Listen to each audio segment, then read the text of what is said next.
And we're going live fast. And then this I want to stream out, so we will get everyone here running so they can have a view alongside it.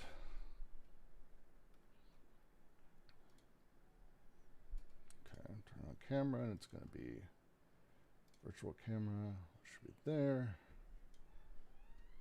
And the camera got completely fucked, so I've got to reload that. Wonderful.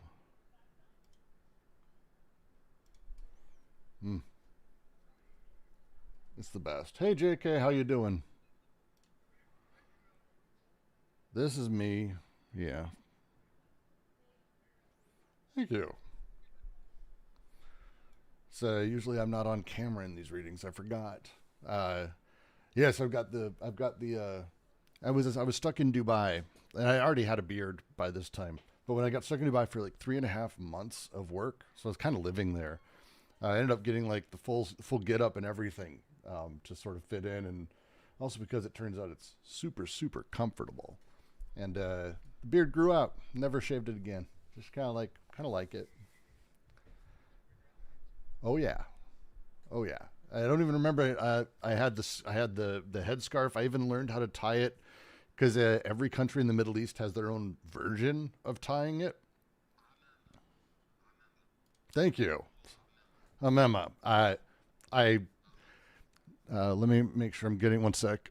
I want to make sure I get. For some reason, Discord is not showing up on this. Why is the audio not working? That's fascinating. Okay. It's one of those things. I don't know why. I've had the worst luck. I've been very lucky to travel and live abroad, but whenever I've lived abroad, everywhere I've gone, everyone is just too excited to practice their English with me. So I end up like, it's you just never learn a fucking thing anywhere, and everyone else gets to learn, which is great. Like I don't want to bitch about it, like, but it's like but it's like, God damn it, I want to learn. I 3.5 months in Dubai, I learned fucking nothing. I could hear certain words and get used to it, but I cannot speak for fuck all. And I there are parts of Dubai I really liked. Mostly, I really hated Dubai City a lot. But once you get outside, it's actually kind of a cool, interesting place. But goddamn, I hate Dubai City a lot. Even Yeah, yeah. When I was in Egypt, someone like introduced me a job in Dubai. No, I said no. Because I know the region. It's boring. It's boring. it is. It's fascinating. The setup basically is, and they have just the way things are set. We should talk about this sometime because I find the variances between like Egypt, Qatar, Dubai, Saudi Arabia, and that's the limit of my Middle East experience. Apologies. The differences are extraordinary for countries that are, especially in the West, sort of taught as a monolith, which they are. Like it's all the Arabian Peninsula. It's all the same thing, Brooks. Like what are you talking about? It's like no, there's crazy differences. So at some point, but today that is not what we are doing. Today, here and now, we are, I think, let me make sure I'm live and that all of this is running because that would be, that would be kind of justice, I guess, at this point for me for rambling as long as I was without doing anything about it.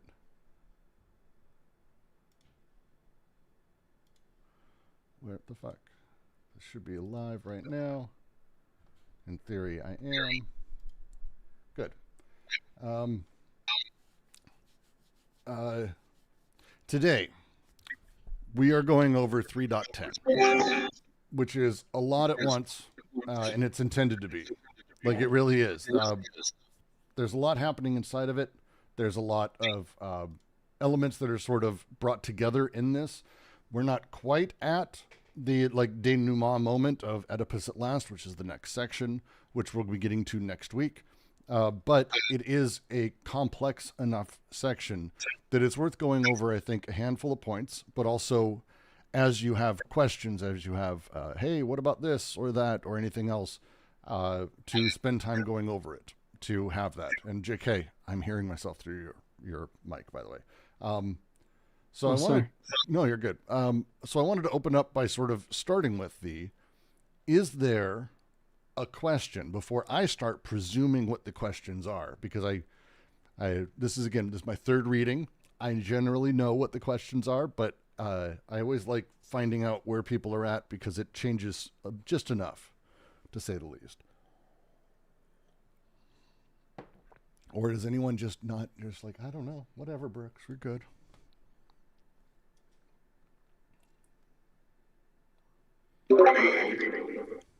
Yeah, what is the phrase, language is different in nature? What is that supposed to? Okay. Give me a The section, capitalist, give me a page, sorry. on page 240, but the capitalist use of language is different in nature. It is realized or becomes concrete within the field of eminence peculiar to capitalism itself. All right. We'll just go over this first paragraph because we'll kind of have to sort of build up to it. The section's about capitalist representation. Capitalist representation as it works is different than representation that has operated under other socii, other productions, other types of subjectivity. To just sort of rewind a bit, the representation that was at play within the Earth socius, prehistorical anarcho-communist sort of the Earth socius, as they say, was very focused on two things, really: graphism and voice. As anthropologically, when we get back and we start studying this and looking at these things, the sort of nature of how communication happened was focused on graphism, not writing. Writing is not the same thing.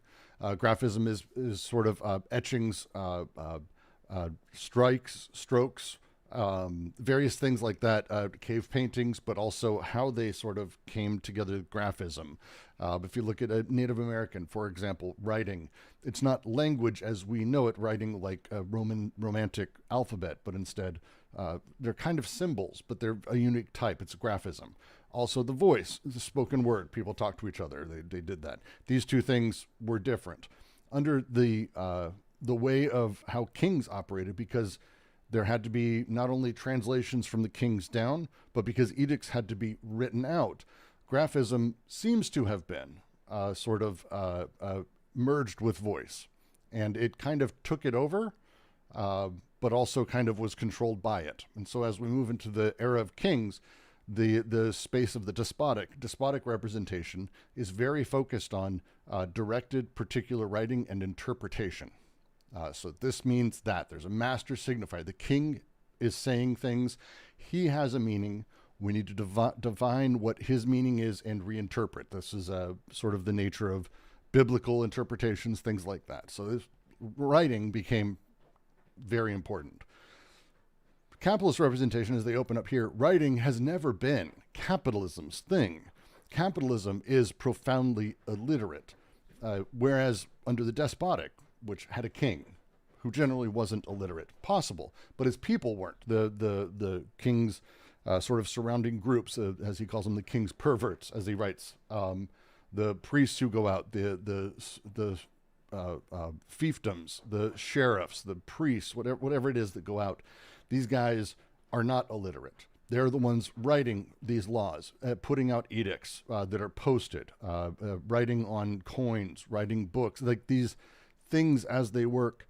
Writing is commanded outwards from that point, but capital doesn't do that. Capital is not like a king. It's not there isn't a meaning. There isn't a reading or a writing. The death of writing is like the death of God or death of the Father. This was settled a long time ago, although the news of the event is slow to reach us. There survives in us the memory of extinct signs, which we still write. The way writing operates today is very much seemingly in that, but also breaking apart. We have, quite literally, we can talk about like the documentary, What is a Woman?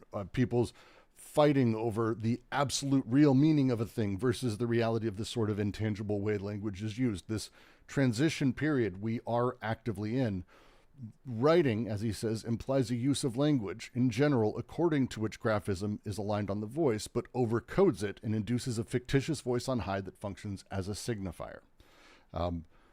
When you read a book, there's a voice behind it that's speaking. You're presuming that there is a single meaning and a single intention behind it, that there is someone in that position. You're presuming, there's a phrase for it he uses in Logic of Sense, but it's that you're presuming a locus for this voice.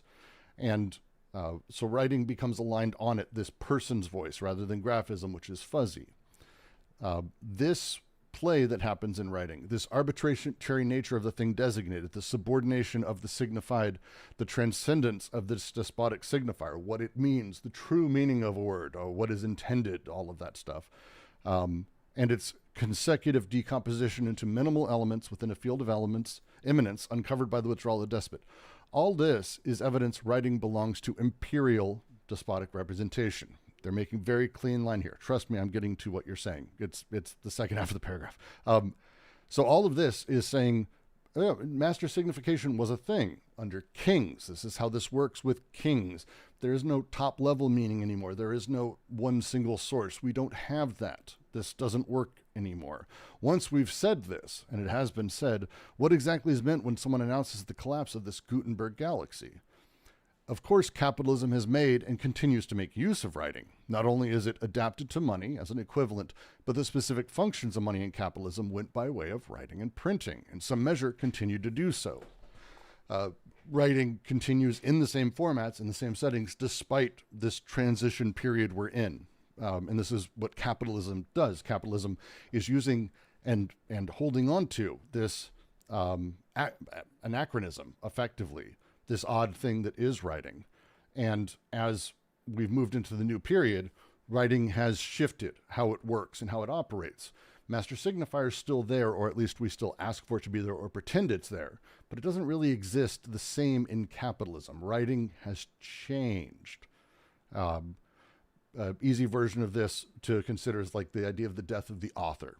For example, this is a thing that people have been talking about for not the last 500 years. There's a fairly recent sort of discussion, but does it matter what the author intended? Is there a master signifier? Like let's keep it more broad. Like in gaming industry, like Five Nights of Freddy, right? I was shocked of like having the producer of or the co-author or the like designer of the game being a conservative. Right? I was shocked about that, right? Mm-hmm. Like, well, it would be, and with that, the question then is, are the words in that, therefore, only his literal meaning or the way that he saw it from his position? Is there only that one signification? And within capitalism, we know this isn't the case. This is going away, but writing in that format as it is has stuck around, the Gutenberg galaxy, as they phrase. And so they say, the fact nonetheless remains writing plays a role of an archaism in capitalism, a old thing stuck around. The Gutenberg press being the element that confers on the archaism a current function. This is what it does now. But the capitalist use of language is different in nature. Here, just to make sure it's clear, it's an odd translation here, but it's different in kind within how it's fundamentally operant. The capitalist use of language is realized or becomes concrete within a field of immanence peculiar to capitalism itself, with the appearance of a technical means of expression that correspond to a generalized decoding of flux, instead of still referring in a direct or indirect form to a despotic overcoding.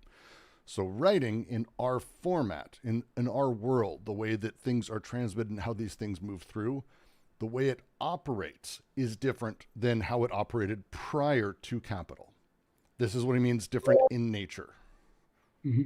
So is the master signifier dispersed or redistributed more broadly in the capitalist system? Well, so there isn't one in the capitalist system, not in the same way. These things stick around, these archaisms, and they play, and people really sort of fight with them. But within capitalism, within capital as a thing, meaning is not produced via master signification. Instead, it's much more complex, and its meaning is generated contingently through Yelmslevian style semiotics, and we're gonna make our way to that in a second. But instead of having a king say what a thing is, things are made up of tiny little pieces. Effectively, the way capital works, which an economy is not a thing. It's made up of a lot of different singular dollars. A business is not a million X. It's not a million. It's $1 million. It's a million bits of things.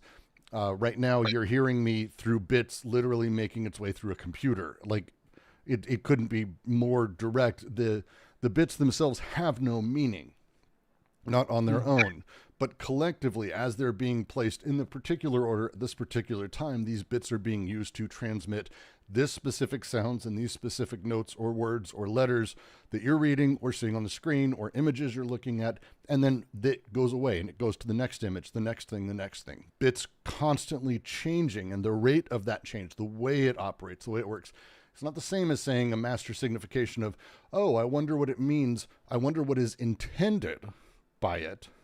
Because there's kind of a chain you can follow, but there's no king. There's no final arbiter of what anything means. That's gone. Does that make sense? Yeah. So when Freud brings in Oedipus, what does Oedipus do? Does it restrict the restrict that kind of distribution and make it more binary? Give it a certain meaning. Yes, effectively, the way that capitalist representation will make its way to Oedipus is and it's, again, Oedipus is more an example than the thing that does all this.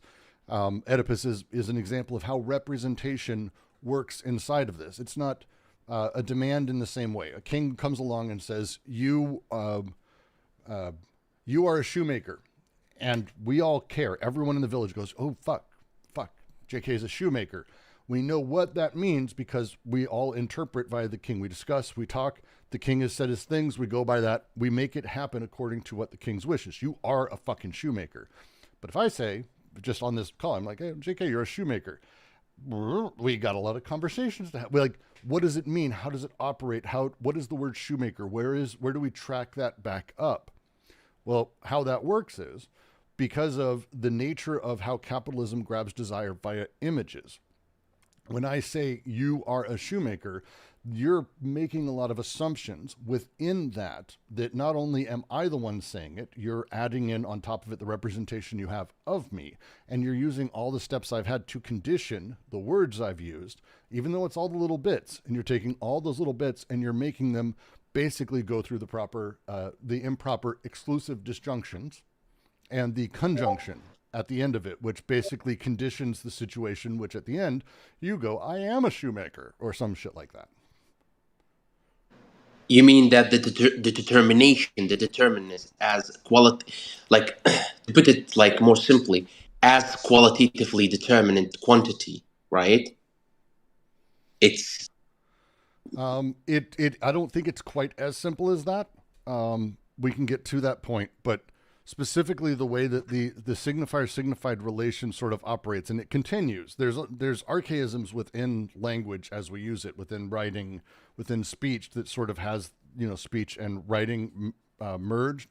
Again, we're not out of feudalism. We're not out of statism. We're not out of dictatorship. This isn't, oh, look, we're in capital now, so that other thing's gone. No, there's pieces floating, and the parts of the pieces that are floating is this still same seeming master signifier, the still seeming essence of the state at the base.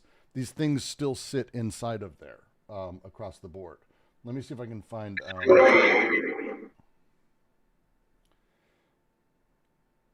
So is Oedipus then kind of a symbol of a master signifier that comes into... It's a representation. So, okay, it's a representation. You know what? Let's...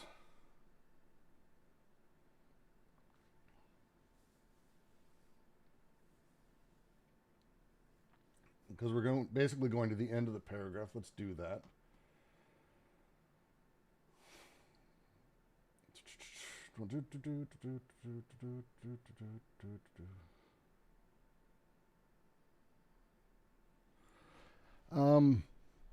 Let's see.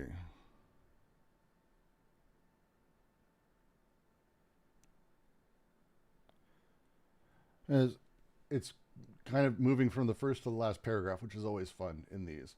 The phrasing they use: each type of social machine, and this is the Earth Socius, despotic, now capital, produces a particular kind of representation whose elements are organized, this is the important part, at the surface of the socius. The system of connotation connection in the savage machine, corresponding to the coding of flux. The system of subordination disjunction, the king is above me. What does he mean by this? It's either the king or nothing, like disjunction, exclusive. In the barbarian despotic, corresponding to overcoding. And then the system of coordination conjunction in the civilized capitalist machine, corresponding to the decoding of flux. So it goes coding of flux, overcoding that flux, and then the decoding of flux. This deterritorialization is done via axiomatics. And this axiomatic and reterritorialization are the three surface elements of representation of desire in the modern socius. So back to the question in each case, what is the relationship between social and desiring production? Once it is said they have identical natures in differing regimes, could it be that the identity in nature is at its highest point in the order of modern capitalist representation because the identity is universally realized in the immanence of this order? We'll get into some of this language, but it's that one phrase.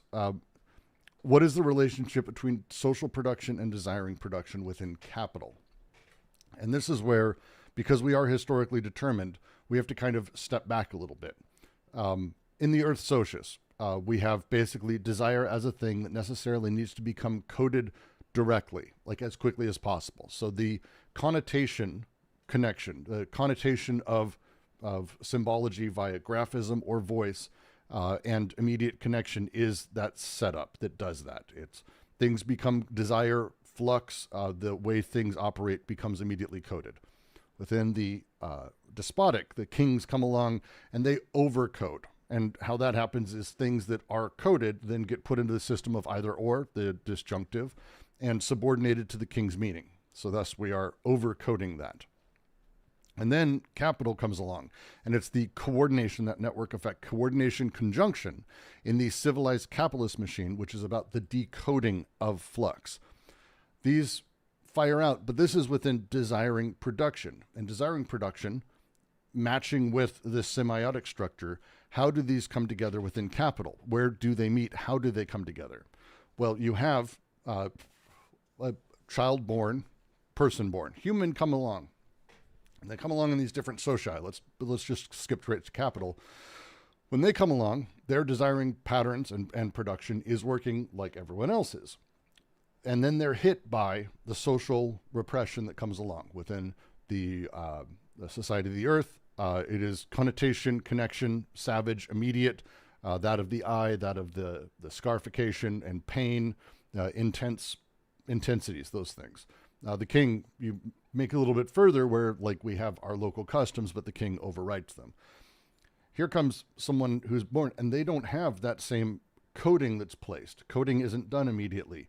Instead, early on, they have a decoding. The flux socially is being decoded, met with, here comes this child. Without that, well, their desire's not coded. Instead, it's axiomatized. And this axiomatization, the teaching of the way that this operates, is what Oedipus does.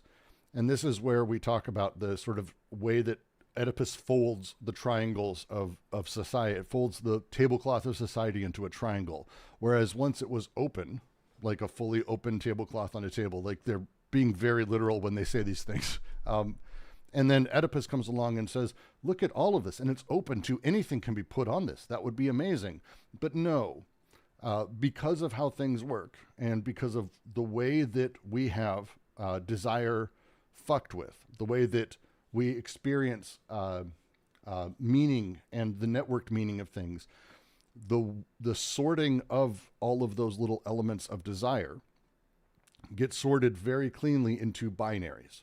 And it's particularly mommy, daddy, me, particularly within Oedipus.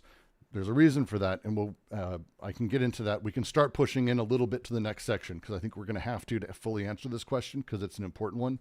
But it's that process of axiomatization that this section is focusing on.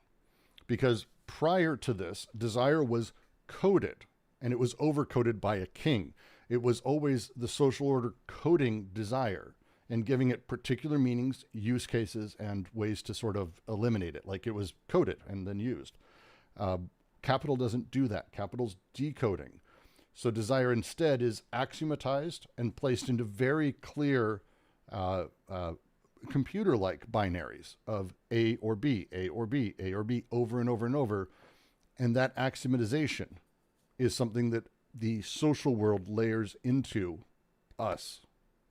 And so the social repression that starts externally, the teaching of you must do this, here's how this works, it doesn't really start at the what we would call like, oh, here's an axiom of everyday life, Jordan Peterson style, clean your room. It's much deeper than that, that the very forming, the very conditioning of everything that you look at and how you generate that meaning itself is going through this. The axiomatization of everything is a thing. For example, don't look at things as events. We must utilize language that instead gives things specificity. If we go back to logic of sense, because I know you were with us on our reading of that, JK, if you remember all of his critiques around representation in there, this is like the culmination of a lot of that work, because he's adding desire to it through guattari. So what he did in logic of sense is talk through the nature of sort of this odd paradox of how we talk about, for example, things as they are. Alice becomes larger.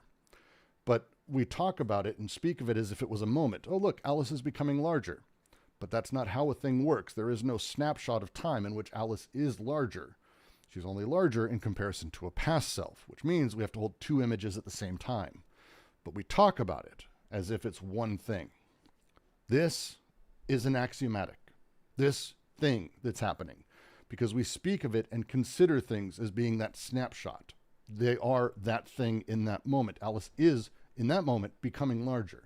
We speak of that, even though it is incredibly paradoxical, incredibly broken as a thing. There is no way anything is ever becoming larger unless you're comparing it to what it already was, which means two images at once, which means she is not that thing. She is that thing only in comparison, which means necessarily becoming as a thing in time and a vector, not as a single point, but we talk about it as a single point. That is the axiomatic at work within capital. Speaking of things as single points, singular elements, lone measurements, and breaking things into measurements. The Bergsonian argument around Einstein's use of time is another one of these great sort of examples.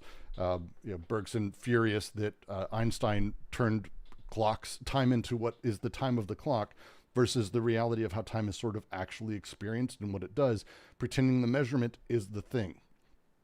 That's capitalism. But it's not capitalism that's doing it. It's the axiomatic element of capitalism, creating those rules, which before we even get a chance to speak or consider a thing are already working, because they've been taught to us before we could even speak, because they weren't taught to us in words. They were taught to us through example and how language itself operates.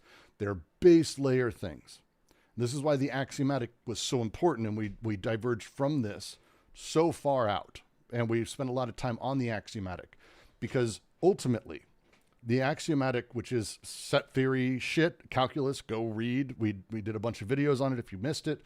That thing that's happening is how things are sorted before they're even considered as things, because you have your axioms of a set before you actually ask if a number's in the set. That's the move of capital. So Oedipus is doing this. Oedipus is part of this, because we're taught early on, most of us here grew up in nuclear families, or even if we were in a broken home with a divorced parent, or if a lot of people I know who had same-sex parents, there's still a dad and a mom role. It's the way it works. Seems to be. There's not a lot of balance. There's not a lot of large families. No one's raised by 12 different people. They're raised by parents. That thing does a thing. where you learn things are either this person or that. And it's, you train. When you're 5 years old, you're already doing the thing of trying to figure out who you should ask. There's only 2 people to ask for a candy. Well, you don't just think, well, let me consider all of the possibilities. No, you immediately already know there's only one of the 2, and you know which one you want to ask because they're the one who is not the other thing. But that sets you up. These are the things that condition every interaction we have forever, before we've even had our first word. Oedipus is at play here. This is the Oedipal sort of paradox that they're going to come and talk about how it's being undone or how it's baked in, because we have a nuclear family that teaches us and builds all of these things into us, that sets us up properly to be a good citizen, to be a good worker, to be someone who's socially adjusted, or any of those phrases. That thing is what they're talking about when they talk about Oedipus, that action, that training, that conditioning. Does that make sense? Right. Yeah. So would you say that the Oedipus complex reinforces or supplements or the axiomatic, or do they work together? Say that one more time. Sorry, one more time. Would you say that the Oedipal complex supplements or complements the axiomatic that's already occurring? And how do they integrate and work? So yes. He's sorry. I need to turn you down, JK. Probably need to turn myself up too. One sec. Yeah. So the way I would phrase it is not so much that, how to put it? It's not really that Oedipus supplements as a thing. The capitalism operates through quantification. This is how it works at its basic level. It quantifies everything, including intensities and all this shit. And so when we are ultimately quantified, which we are, we're constantly, everything's being quantified. The Oedipal complex is sort of a resultant thing of how we are placed and how we are organized socially. We are socially organized through families, and we have social repression bear upon us before psyche. We even, by the way, people do this, people consider their family as personal, as in like their own internal psyche. Your issues are because your mom did this or your dad did that, or your feelings towards your dad. But those are external to you. They're not internal repression. This is not primal. This is not who, like at a base level. This is socially organized, not outside of the family. The family is social organization. So when we talk about these things and we're having this convo, it's important to remember the way capitalism operates and represses is found through Oedipus. And Oedipus is the critique they're using. This is why it's called Anti-Oedipus. It's the critique they're using an example to make their way all the way back to actually how repression happens in capitalism. And it's kind of their proof. It's not so much that like Oedipus does all this to us, and if we got rid of Oedipus, we could have no capitalism. It's not that. It's Oedipus as it operates. They've spent the entire book building up to and through this, going, hey, notice, here's how Freud says Oedipus works and how our ego operates. And by the way, here's how these things have come together. Isn't this interesting? Look at this. Look at this. Here's how this happened in time. Here's how these societies worked. And then here we are. And look, lo and behold, now we have Oedipus, who's taken all of these bits and pieces and reorganized a particular social formation in order to create a subject that is capable of being axiomatized from the ground up. Because if we didn't have parents doing that, if we didn't have that, how would we become axiomatized? How would we become properly repressed to operate within capital?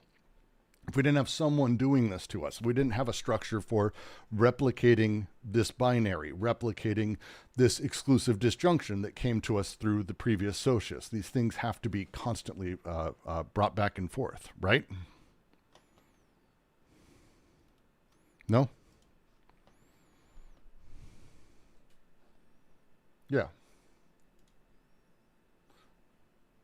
I hope that made sense generally. It is a lot happening at once. There's a lot happening at once in this. But it's, again, it's kind of the point of this section as a whole thing. Go for it. I heard someone unmute.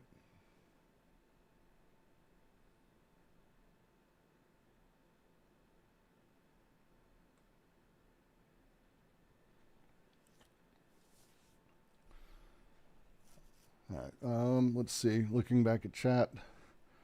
Oh, Invix, hello. Why was writing in cursive considered more elitist back in the day? Oh, this type of thing is less what they're talking about directly and more the nature of writing itself and writing and the voice being brought together. So the last two sections really sort of went thoroughly through this about how writing was developed purely to make the king's voice heard wide, that these things were married.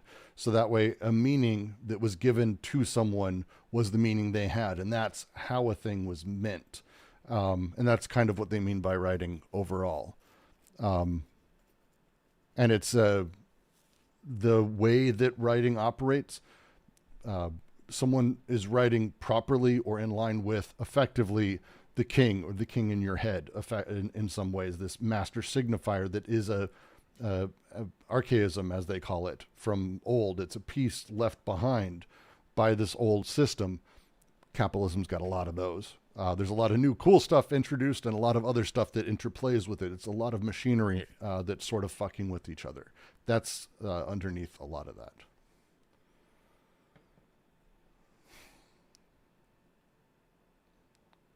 Noah and Wig, you guys with Baudrillard? Really? Baudrillard and Simulacra.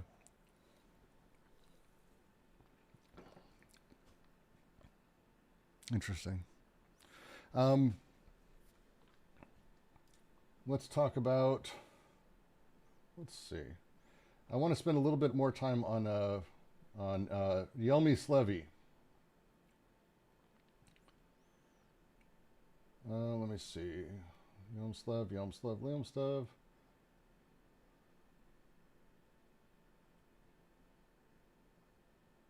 One sec. I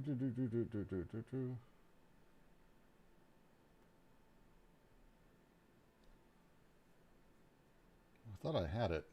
Thought I had it up for a second. God damn it.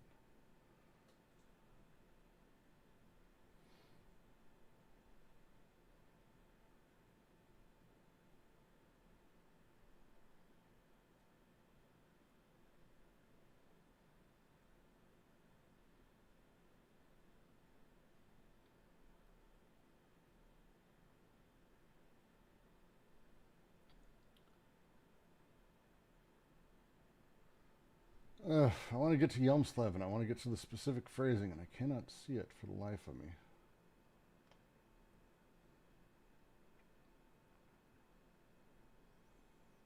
Christ. So we'll go through, we'll find our way basically back to it. The functioning inside of capitalist representation and how it works. They spend a little bit of time sort of going through the history of semiotics. I'm not going to revisit all of it because that's kind of like, that would be literally just doing a rereading. And I'm not really super into that. But a lot of their reading is about the shift over time that has happened inside of the understanding of semiotics. From McLuhan's the medium is the message, the understanding of sort of how these things form and condition what comes out of them is deeply, deeply important to this. So as a top line, McLuhan's concept of the medium as the message is that not so much that, a thing is out of a TV, it has to be made a certain way, but instead that the very nature of the medium itself actually is conveying information that we're just wholly unaware of. Like that we're not taking in cognitively, but that we are taking in. That step that he made is the foundation of a lot of the work that ended up, coming in and sort of playing with Yelmslev and a few others, because the question is underneath it, how do these things play in? How do these things work? And how do these things condition what we take in? And in Capital, the shift over time, again, from the page, as they like to use the examples, there are books written by locals and then literally painted over by kings. They would do this, overcode literally local writing with their own demands, and you'd kind of have this really fascinating setup over time. But the shift with that came with the way that suddenly books and everything were broken into its smallest pieces. Gutenberg's press was the beginning of this, Again, this is not a thing that happens overnight, but now we're in a very different place where the phosphor inside of a CRT screen and the pixels that come out of it, all of these elements themselves have their own sort of thing, and they have their own way of getting meaning. They have this line by Sayers I want to go through just real quick, but it's great. Electric language does not go by way of the voice or writing. Data processing does without them both. This is true of, by the way, large language models and AI. There's no language there. It's not how it works. It's data processing. Does away with both, as does the discipline appropriately named fluidics, which operates by means of streams of gas. The computer is a machine for instantaneous and generalized decoding. Michel Serres defines in this sense the correlation of the break and the flow in the signs of the new technical language of machines, where production is narrowly determined by information. Particular language there, where production is narrowly determined, not big wide swath. Production is narrowly determined by information. And here's the line. Take, for example, a cloverleaf highway interchange. It is a quasi-point that analyzes through multiple overlappings along a dimension that is normal to the network space the lines of flow for which it is a receiver. If you've never seen a cloverleaf, let me actually pull one up. Let's because a lot of people overseas have not seen how silly our stupid highways can get here in the States. But cloverleaf is actually a fairly famous one.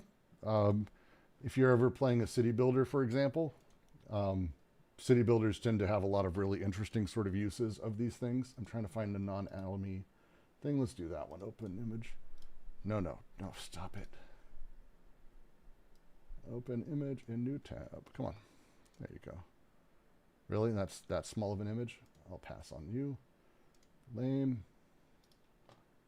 All right, fine. I don't care. We're going to look at a big fucking thing that has watermarks all over it, because it doesn't fucking matter at all. Add element and window.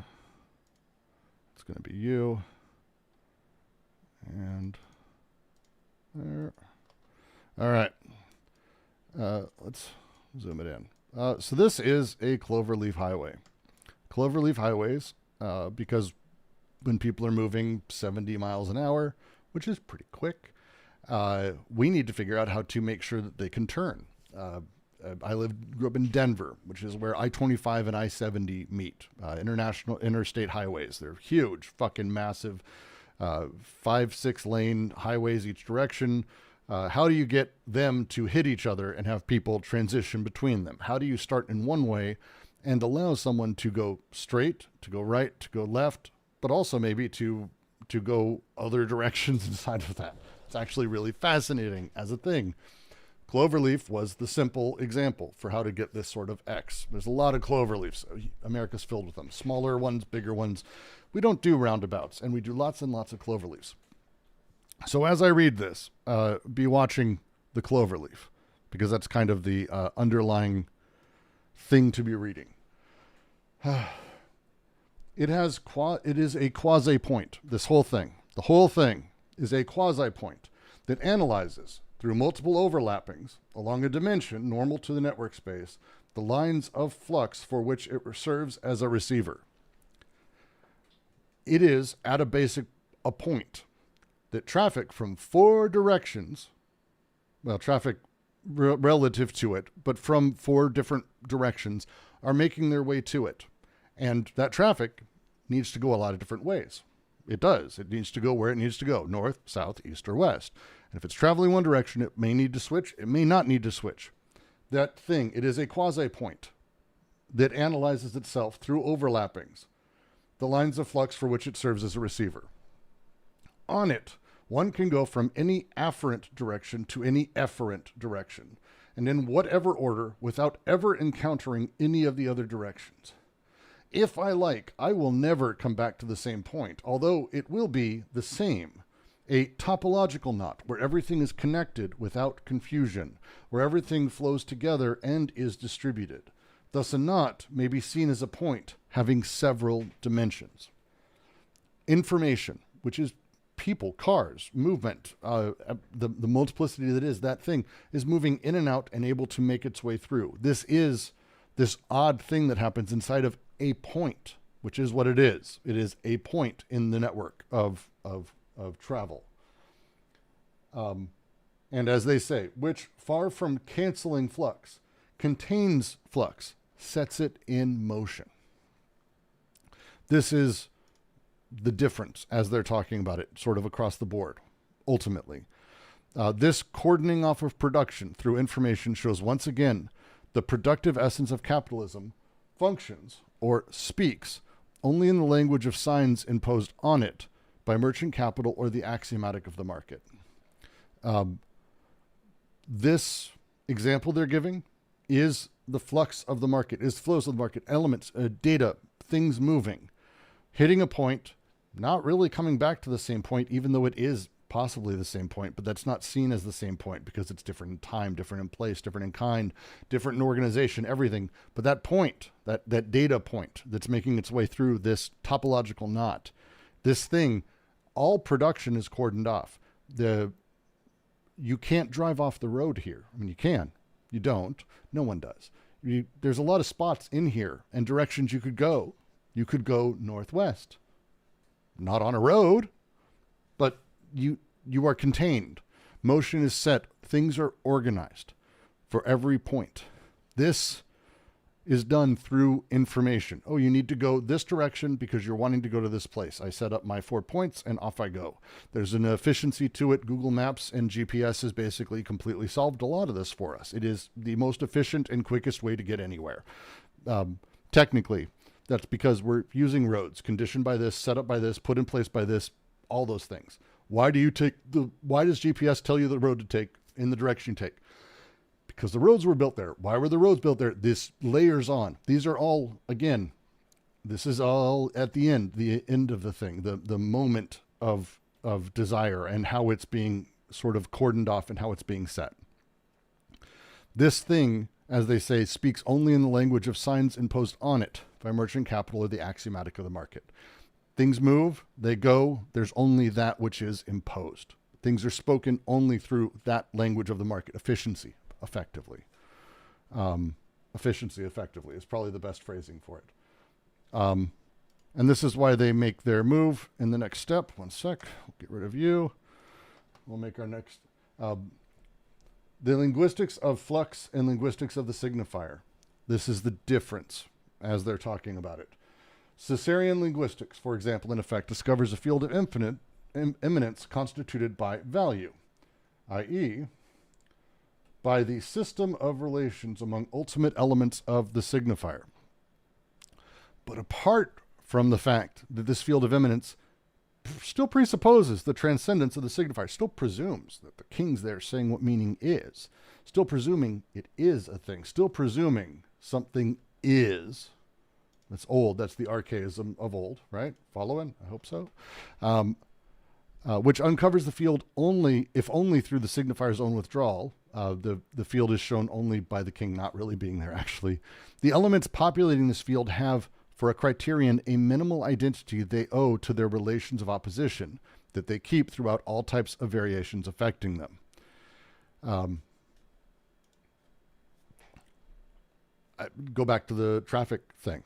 The way that these things interact necessarily are coded and created by cars, trucks, and things doing what they do, and here's how they work, and here's how the cloverleaf works, and here's what roads are for, and here's what north, south, east, and west mean. These things only work to do or not to do, to be or not to drive or not to drive. That's it. Once you're doing the thing, it's all set up. It's all created, and it's a series of effectively yes-no binary choices. The elements of the signifier as distinguishing units are regulated by coded gaps that the signifier overcodes in turn. Their results diverse but always convergent sequences. The comparison of language to a game, the signifier-signified relationship, where the signified finds its nature subordinated, figures defined as effects, all of this thing. This is the Caesarean problem. This is the challenge of infinite regression of meaning, where there's no like final word in a dictionary. Every every word in a dictionary necessarily has other words in the dictionary. There's no baseline as a thing. I don't think there is. You're free to show it to me. But every thing presupposes another definition and another and another and another. This fucked up thing, this signifier-signified relationship, this setup, there's this. We believe, from all points of view and despite appearances, Louis Yomslev's linguistics stands in profound opposition to this. It abandons privileged reference. The one we were talking about a moment ago, the way the signifier operates and the word that means a thing, how there is a signified signifier, or I say a word, but what I mean is I'm referring to a thing. I have an element that I'm talking about. The signifier signified. This thing privileges one side or the other. Formal elements of signifier determined in relation to a phonic subject, which writing even confers a secret privilege. Fuck that. Yomslev. And Yomslev is not easy. Google him, read him. This is not light stuff. They go through it a lot in Thousand Plateaus. Guattari's written sideways on him. I have a handful of his works, and they are a lot. If you do not have a really, really good grasp of, I'd say, advanced algebra and trig and symbolic logic, you're not going to be able to get very far. He is fucking weird. But what he does is he does describe a pure field of algebraic immanence that no longer allows any surveillance on the part of a transcendent, a king looking down and saying a thing. This thing, it doesn't have that. Everything Yomslev does is very much, again, talking about sort of this hyper quantified way that these things work. He has content and expression, not so much signified signifier, but for content and expression, they infer each other. There is no privilege of one over the other. One doesn't control the other. They both condition the other. It's a completely different way of doing things. And yeah, should I see here? Let me bring up. It's hard for me to even talk about Yomslev, and it probably feels like I'm copping out, which is probably completely fair because I should probably at some point do a thing. But yeah, here, let me pull up a single page. Let's see. Oh, this is a summary. That's not Yomslev. I was like, this is far too knowable. This is far too readable. There's no way this is Yomslev. I was right. It is a summary of his works. I have too many summaries because he is a lot. Let's see. Where is it? Prolegame is pretty good. We'll do that one. Prolegema, resume to a theory of language, as he says. And let me find a good part for this. I don't know Danish. It's tough. Let's see. Where's a good try and find a good place. I'll show you what I'm reading through so people can be like, oh, okay, that's why it's weird and complicated.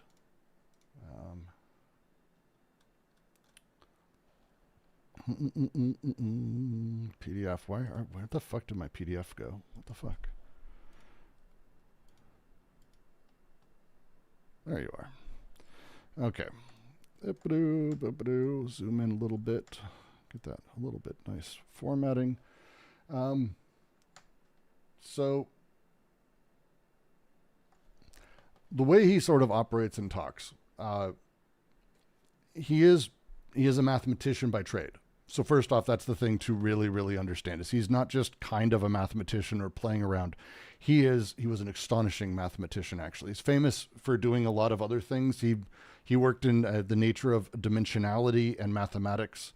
He's amazing. Like, genuinely, his works are incredible. And if you talk to a mathematician about this, they'll be like, he did what with language? Because that's not how they talk about him at all. In fact, I would say the Semitic stuff is not only what he's known less for, but it's pretty hardcore. But it's like the really deep cut for him. His other stuff is like mathematics books, and I'm not smart enough at all for that. Sorry, this is the last place I was reading. We'll go back up and we'll find there's this section he has on, language, human speech, is an inexhaustible abundance of manifold treasures. Language is inseparable from man and follows him in all his works. Language is the instrument with which man forms thought and feeling, mood, aspiration, will, and act, the instrument by whose means he influences and is influenced, the ultimate and deepest foundation of human society. But it is also the ultimate, indispensable sustainer of the human individual, his refuge in hours of loneliness, when the mind wrestles with existence and the conflict is resolved in the monologue of the poet and the thinker. See, he's great. I like his stuff. Before the first reawakening of our consciousness, language was echoing about us, ready to close around our first tender seed of thought, to accompany us inseparably through life, from the simple activities of everyday living to our most sublime and intimate moments. These moments from which we borrow warmth and strength for our daily life through that hold of memory that language itself gives us. But language is no external accompaniment. It lies deep in the mind of man, a wealth of memories inherited by the individual and the tribe, a vigilant conscience that reminds and warns.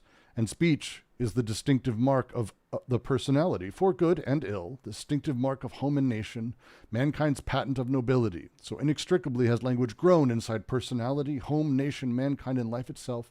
We may sometimes be tempted to ask whether language is mere reflection of, or simply is not, all those things, the very seed of their growth. For these reasons, language has attracted man as an object for wonderment and for description in poetry and in science. We're gonna read this for a minute, so I'm gonna actually zoom in. Sorry, just give me 2 seconds, because I feel like reading this now, and you are stuck with me. So feel free to tell me not to, but I'm gonna continue because I really like it a lot. Science has been led to see in language series of sounds and expressive gestures, amenable to exact physical and physiological description, and ordered as signs for the phenomena of consciousness.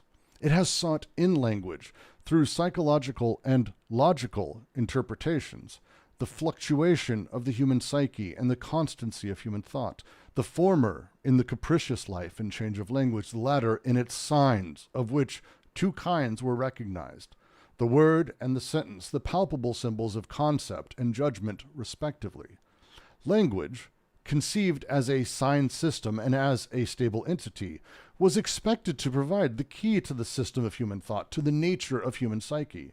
Conceived as a super-individual social institution, it was to contribute to a characterization of the nation. Conceived as a fluctuating and changing phenomenon, it was to open the door to an understanding both of the style of the personality and of the distant vicissitudes of bygone generations. Language came to be looked upon as a key position from which vistas might be opened in many directions. Fucking for a mathematician, right? Am I wrong on that? Did I expect less from a mathematician when it comes to like this kind of shit? It's fucking good. I really like it. I don't know, maybe it's just me.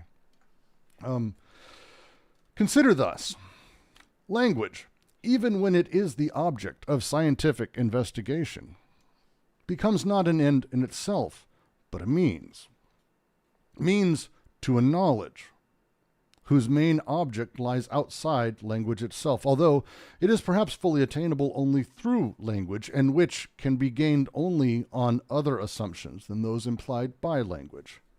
Here language is a means to a transcendent knowledge, in the proper etymological sense of the word transcendent, not a goal of an immanent knowledge. Thus, the physical and physiological description of speech sounds easily degenerates into pure physics and pure physiology, and the psychological and logical description of signs, words and sentences, into pure psychology, logic, and ontology, so that the linguistic point of departure is lost from view. This is confirmed by the experience of history. But even where this is not directly the case, still the physical, physiological, psychological, and logical phenomena per se are not language itself.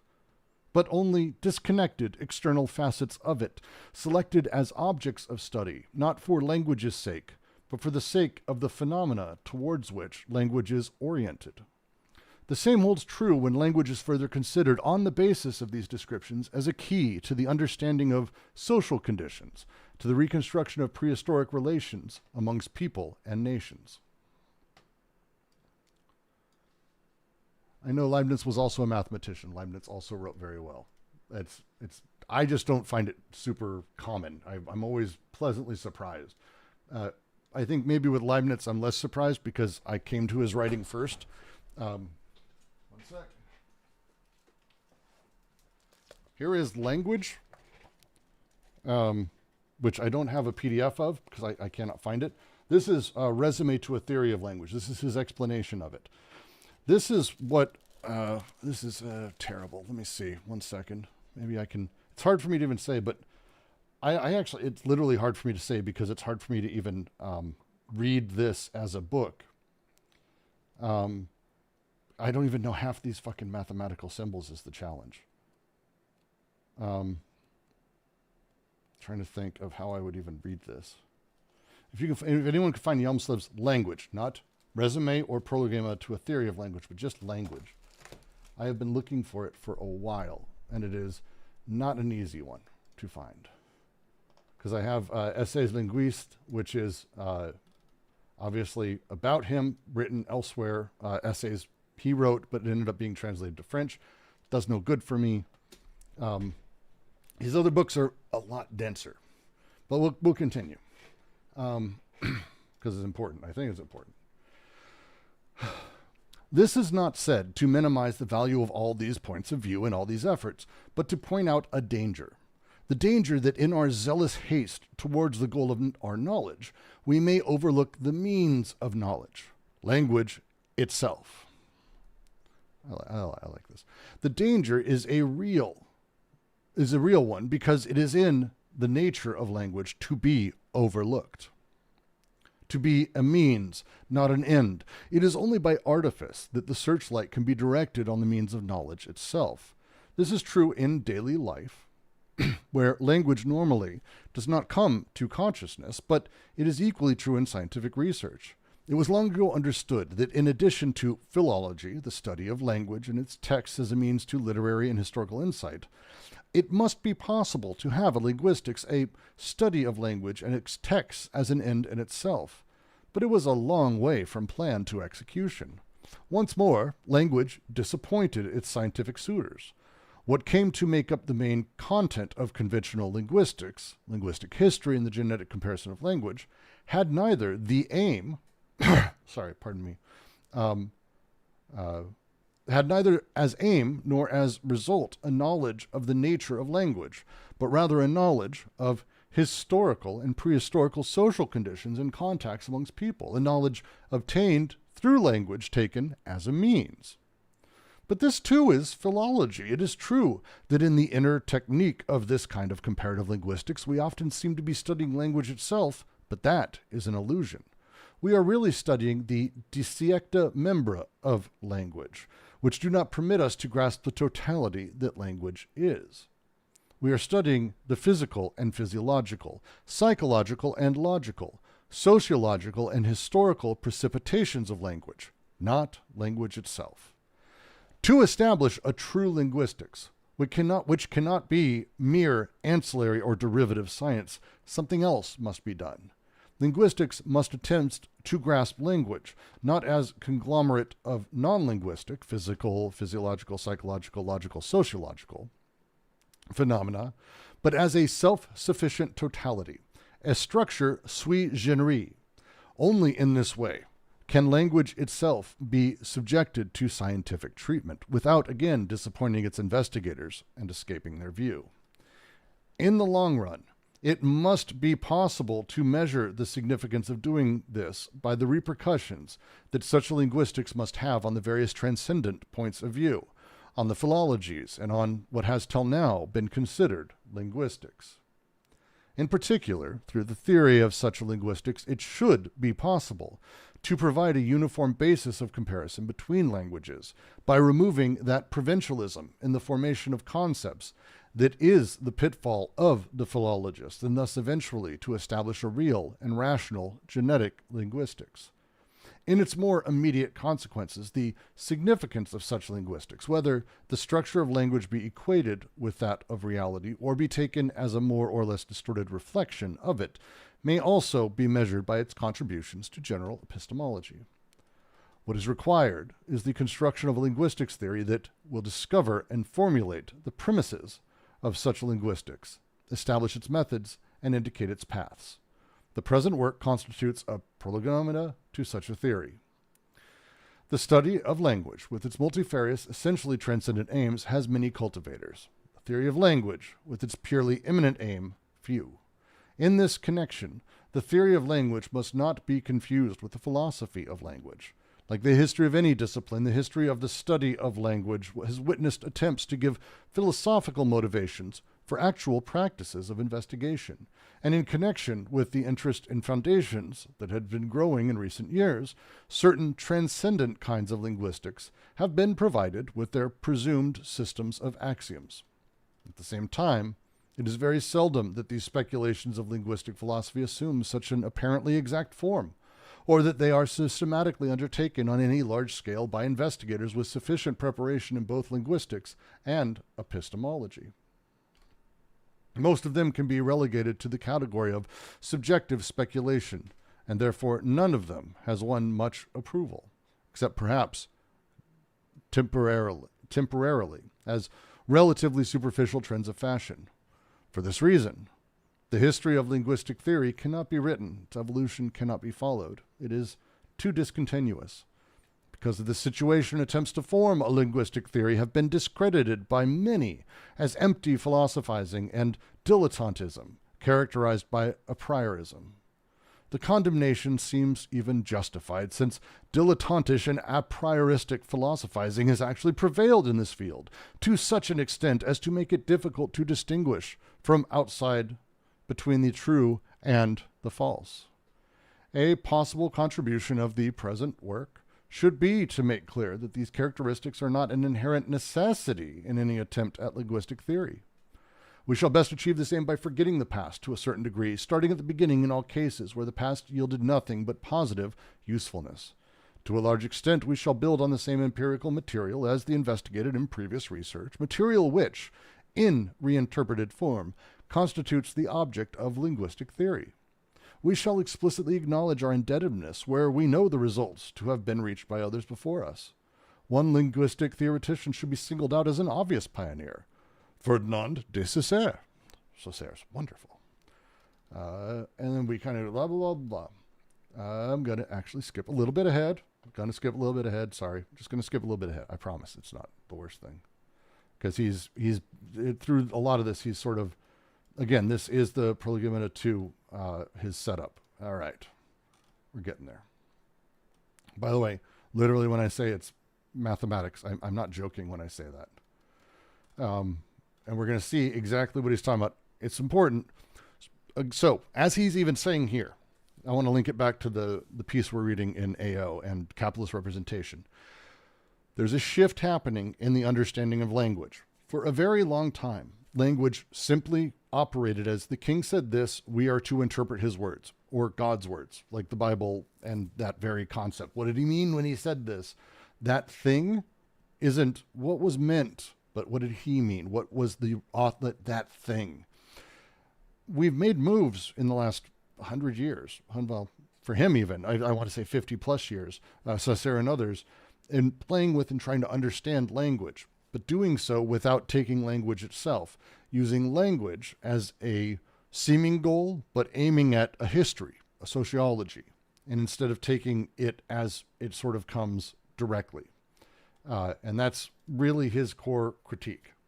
And so when he comes at it, one sec, I'm trying to find this very particular placement of, sorry, 2 seconds. Because I want to sort of, there's this one I had singled out. God damn it. Sorry, it's been a little bit since I went through this myself. Um,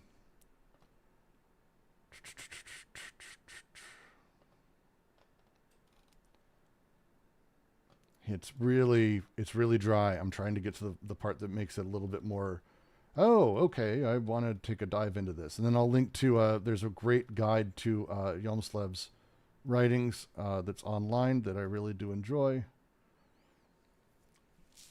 But it is a lot to get there.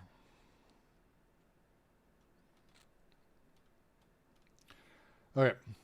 This is a good example of kind of the work he does. When I say mathematically, when I say he's trying to get to the immanent thing and remove all secondary presumptions, he even refers, and he speaks of the axiomatics people fucking forget about. This is kind of from that same type of thing, right? You following? Is everyone following me? Did I lose people? I hope generally people are still sticking around for this. It's a lot, I know. We'll dive into this though. Another important distinction, and this is, again, we're jumping into his work, so we're just going to go through an example, and we're going to talk through what he's doing rather than literally what it means. His linguistic theory, he's trying to break out any rules that sort of came before and give linguistic theory its own science, its own understanding. Another important distinction for linguistic theory is the one between the both and function or conjunction and the either or function or disjunction. There's a reason I'm focusing on this.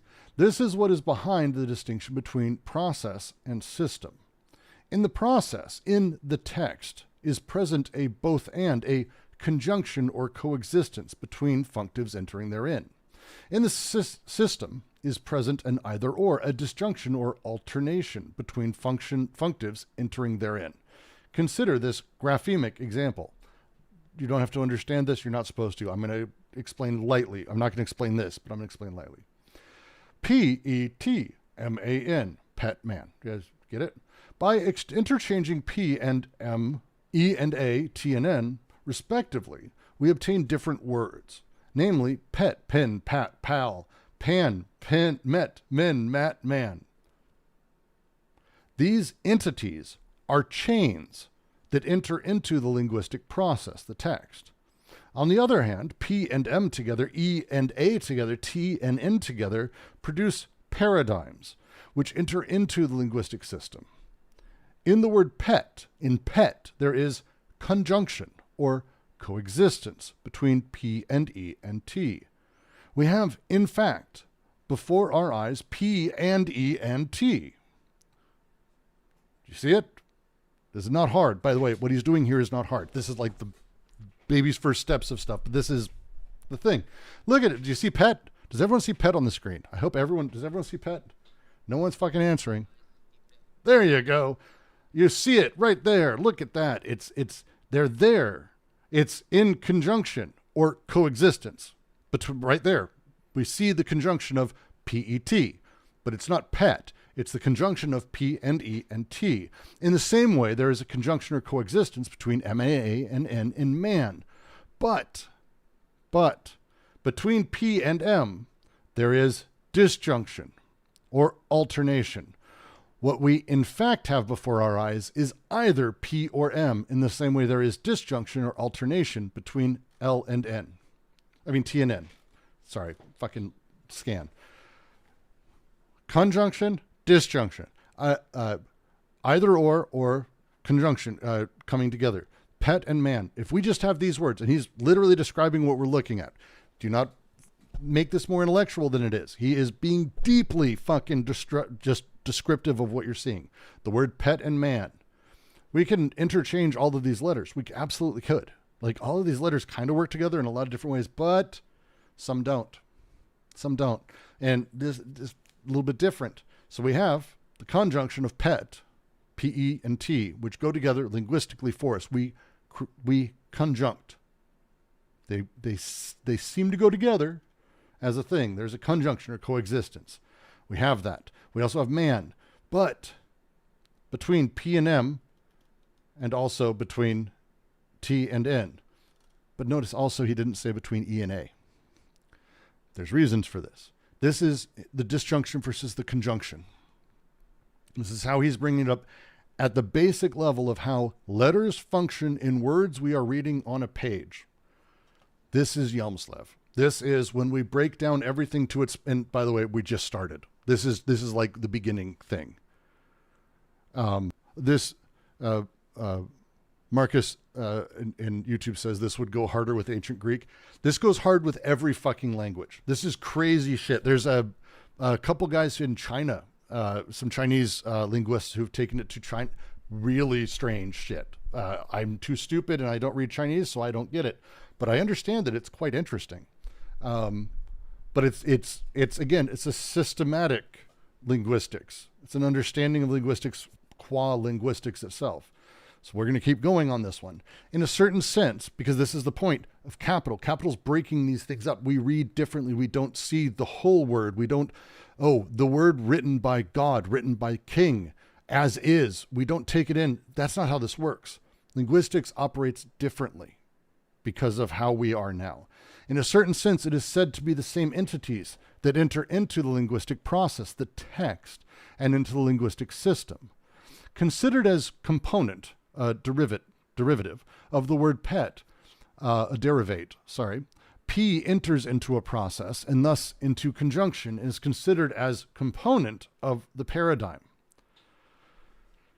It's a lot of words you're going to start to recognize if you've been following our AO reading just in that sentence. The process of things. So when Deleuze and Guattari, when all of these writers, when I say process of things, I'm not talking about you moving your arm necessarily. I'm not talking about writing a book. All those are processes. We're talking about much, much, much smaller things. All of those. The very process itself of desire as desires connects and allows connection or disjunction or conjunction, such as the selection between P and M, or how we merge the letters together. How do you group a word? You group a word because it's got the spaces between it. And here's how this is set up. And here's how these things come together. And here's the conjunction of this into this word. This is the procedure of how things sort of layer in. P enters into a system and thus into disjunction. From that point of view of the process, P is apart. From the point of view of the system, P is a member. This is fucking really, again, this gets really fun.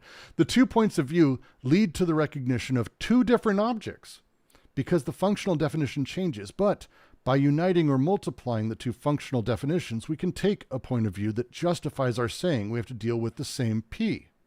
It's the same P, right? If I say it again, P has entered into a system. It's entering into a disjunction. But from the process of selection and all that, P is apart. From the system, P is a member of the system. But it's the same P, right? It's the same P. We're talking about the same P. In a way, we can say all functives of language enter into both process and system, contract both conjunction or coexistence and conjunction or alternation, coexistence or alternation, and that their definition in the particular instance of conjuncts or disjuncts, coexistence or alternance, depends on the point of view from which they are surveyed. If anyone here is even slightly into linguistics, you'll understand why I find this so fascinating and why D&G did too. The very idea that the letter P, from the positionality of how it operates and where it's seen as a different type of functive, this thing from the position from which it's surveyed is a completely different way of looking at language, wholly different way of looking at language as part or member, which is great. In linguistic theory, in contrast to previous linguistic science and in conscious reaction against it, we strive for unambiguous terminology. But in few places does the linguistic theoretician find himself in such terminological difficulties as here. The letter P, is it the same P, the member, the part? We have tentatively called both and function, so fun to read. We have tentatively called the both and function a conjunction, both and, with reference to the terminology of logic. Both and is the conjunction, again, this even the third synthesis. This is sort of a symbolic logic. It means it's inclusive of both. Conjunction, all of it coming together. Or coexistence, they coexist. The answer is both and. And the either or function, a disjunction. This would be, at that point, it would be more of an exclusive disjunction. Also with reference to logical terminology, or an alternation. But it will be certainly inexpedient to retain these designations. Linguists are accustomed to understanding by a conjunction something quite different. We are forced in agreement with tradition to use conjunction in a corresponding fashion for a so-called part of speech. The conjunction, we all learned them. Do not, don't, the conjunction as a part of speech, even if we do not think it possible to define it as such. Disjunction has been used fairly widely in recent linguistic science as a specific kind of either-or function. It would cause confusion and misunderstanding if we introduced the same term as a general designation of all either-or functions. Alternation, finally, is a deep-rooted and certainly ineradicable, moreover a convenient linguistic name for a very specific kind of function, notably the so-called ablaut and umlaut. Ablaut, and umlaut. I've never said this aloud. Which has strong if someone's going to correct me, I know, Marcellus, I know it. I knew it. Is it ablaut? They're ablaut and umlaut, both.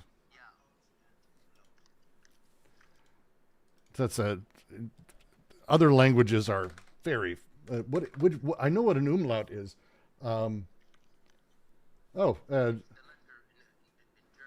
Yeah.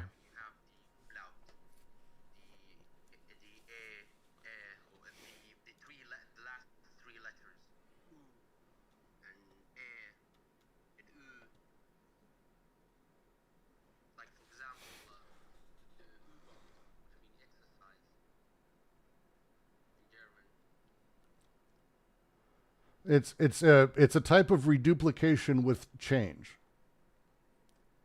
A change of a vowel in related words or forms. So like sing, sang, sung. The nature of, and again, this is deeply Germanic, romantic sort of language. We have this in English too. But it's that use. It's that the related words being tenses or whatever it is. But it's the literal word and the shifting of the vowel itself. Ablaut. Fascinating. Now I want to look up what umlaut specifically is, because now I feel like I don't know that. No, I knew it. I knew that one. I knew that one. It's for fronting and rounding vowels. If you've ever seen the two dots above a thing, and it's used in a lot of comedy for that kind of thing, but in English at least, because we do not use the umlaut very often. But it is modifying the sound with that symbol, basically, is the idea. Interesting. I find this shit fascinating, and so to put a fine point on it, he spoke multiple languages, fucking crazy polyglot, but he was he's Danish, so unique place to be as someone who's studying linguistics, because they're fascinating, sort of. I don't want to say a mishmash of languages, but it's a fascinating language as a thing, like where it came about and how. But he also spoke all the others. Crazy shit. Fascinating. So that's the alternation. Deep-rooted, certainly a radical linguistic name for a specific kind of function, which is the ablaut and umlaut, the shifting of the vowel sounds in order to denote a new word or other meaning or modify it. Which has strong associations with the either-or function, which it does. It's an either-or. It's a sing and sang are not the same word, but they are sort of the same, right? So, but it's either-or.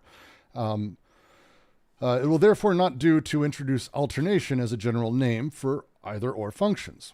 The term coexistence, it is true, has not been appropriated, but we do not recommend it because other reasons. A widespread linguistic usage connects it to, in a certain sense, with coexistence between members of a paradigm. Remember, we're talking about members and parts. We must therefore look for another solution. And here, as elsewhere, insofar as possible, we'll try to make contact with already existing linguistic terminology. Now, in modern linguistic science, this was written 100 years ago. So this was a modern, I say that, it has been widespread practice to call the function between members of a paradigm a correlation. This term seems then to be particularly well adapted for either or functions.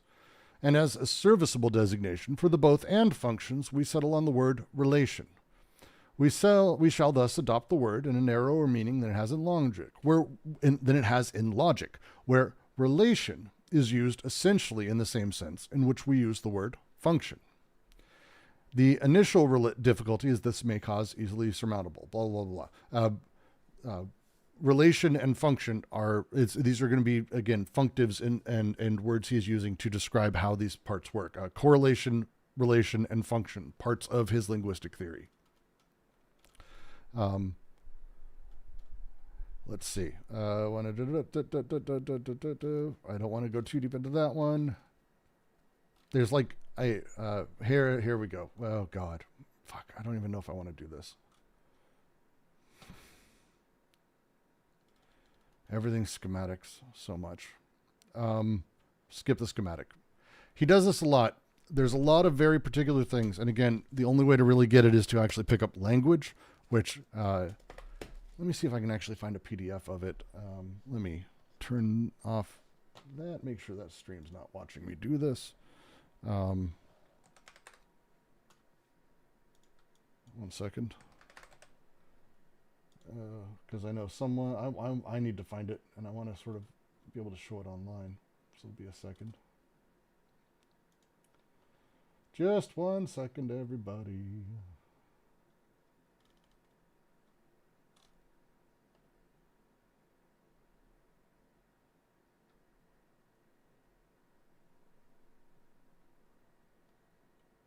Oh, that's sad. Sorry, Z library sad and shit. That's annoying.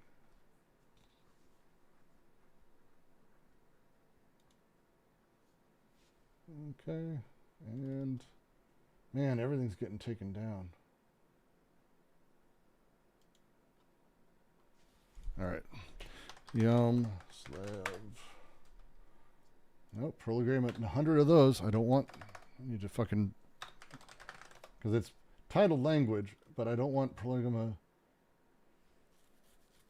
That's the Sproget language. That might work actually. Let me see if that's a. Who did this? What is this translation? Well, we'll find out in a moment.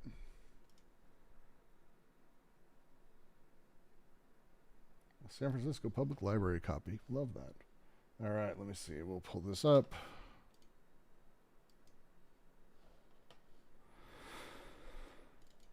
All right.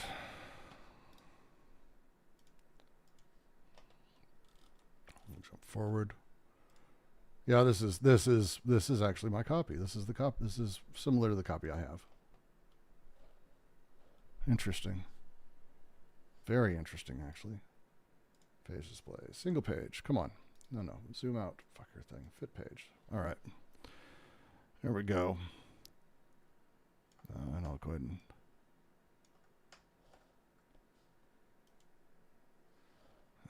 it's going to be a thing.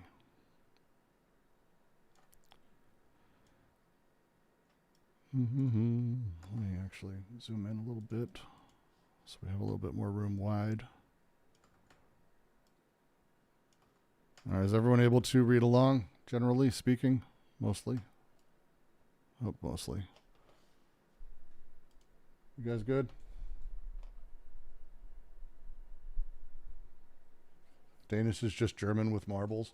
Yeah, I mean, it's fascinatingly odd language. I spent a lot of time working out of Malmo, which is basically Copenhagen's sister city. And so I got to spend a lot of time in Copenhagen. And again, I learned nothing about the language, but it's a very interesting sound, and the way that it operates and works, really interesting shit overall, to be frank. So, wouldn't hide you. All right. All right. Well, I'm going to try to find, because there's some very particular, fuck, I don't want to go into that too deep. This is much more the like actual book on things. So when I said that he's like doing an algebra of like a mathematics of language, I do mean it quite literally. That as he's going through this, and again, he's writing it from a particular perspective and language. So these things, as they translate, it's one of the reasons this book has never really gone wild, is because when you translate a linguistic book to English that's written about Danish or other languages, shit doesn't work super well because as you may guess, it gets odd. So the translators, and the version I have, the translator did a lot of work to make it English based. And I think this is the same book I have. I mean, the color looks about right. Let's see, this is what page is this? 27. Let's find out. Yeah, it looks about right. So as he's going through, he literally is creating and putting together a mathematics of these things. The system has the following aspects. Consonants, i.e. entities that do not by themselves establish a syllable, which is an amazing way to define a consonant. To me, maybe I'm stupid, but it's like, what the fuck? Of these, he's got basically a system of 23 of them. And I'm not going to say them because it's different kinds of Ks, different kinds of K, different kinds of G, different things like that play through this. But it's, again, the consonant is not the full thing, because even when I say K, it is the consonant plus vowel. That's the actual syllable is all of these together, right? So vowels are entities that by themselves establish a syllable, not are a syllable. A, E, O, I, O. Fucking, I love him. He's great. The entity, whatever the fuck you say that as, you're free to tell me how to fucking pronounce any of this. Classical theory counted this among vowels. Here it is placed by itself in anticipation of later discoveries. You'll see. Like, I don't even know how to pronounce half this shit. I'm not even going to fucking try. Coefficients, entities that by themselves sometimes establish and sometimes do not establish a syllable. There are 6 of these, but they can appear both as syllable forming and as non-syllable forming, and in the first case, both as short and long. When we take these possibilities into account, the total becomes there's about 18. Yeah, Marcus, I was lost with the other book. This one's great. Fuck. I hope you're a joke. Why am I showing this? Because there's no way you're going to grasp this. I don't fully myself, even close. This is not part of how I've taken Yumslev. This is the shit you read through in order to understand, for me, lighter other concepts that are being used by other people. Why am I showing this? In this section 3.10, Deleuze and Guattari write extensively about how language operates in capitalism. Not just language, images, everything. Quantified elements put in particularized order that are conditioned by the other things. This is literally that. This is where this is 100% this. The way that Yumslev is breaking things up here, these parts establish a syllable, establishes the operative word. This entity, which is part of a thing, there's consonants, which are part of a symbol, a syllable. These things come together, and as they work, each of these is abbreviated formula for a set of functions that are present under mutually exclusive conditions. That he is building a mathematics for how language works, because language is not actually, in capital, the words we're using. It's deeper than that. The selection of letters and sounds, deeper than that. It's the bits of the things, the functional parts of language are the smallest bits of language, but even more than that, the smallest parts constantly are what is producing all of these things and enabling and conditioning the things that can be said. If we go back to pet or man, pet, man, these are 2 words. You read them as 2 words. Everyone read them as 2 words. Possibly some people wondered why there were 6 letters there. Maybe. But no one there went, pim, yeah, no one read it north-south. We have, as a part of how we exist, been built in axiomatized understandings of all of this. The reason we read it, the thing that conditioned how desire produced your reading of that, and desire did produce your reading of that as pet or man. I'll just go back to it so you can see it again, because it's a lot. When you see pet or man, God damn it, but did I really go that far? Yeah, P and M, there it is, pet and man. You read pet and man.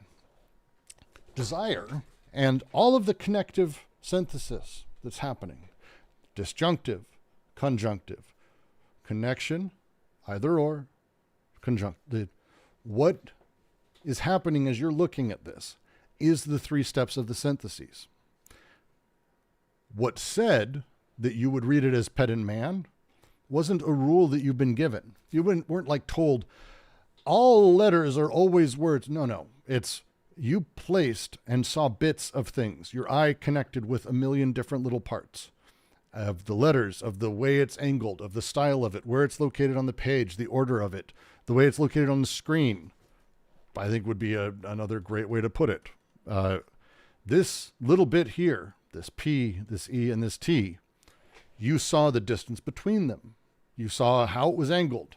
I even read it as an L at one point, because that what selective process desire made in order to put things in the order that produced the meaning I had of it as I was reading it is the same as all of you in every single way.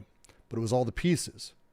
It didn't come from on high. It wasn't transcendent. It wasn't something of us trying to find the truth. We found ourselves and the words produced as we said it from the smallest parts and pieces, manufactured inside of a conditioned infrastructure that produced that thing.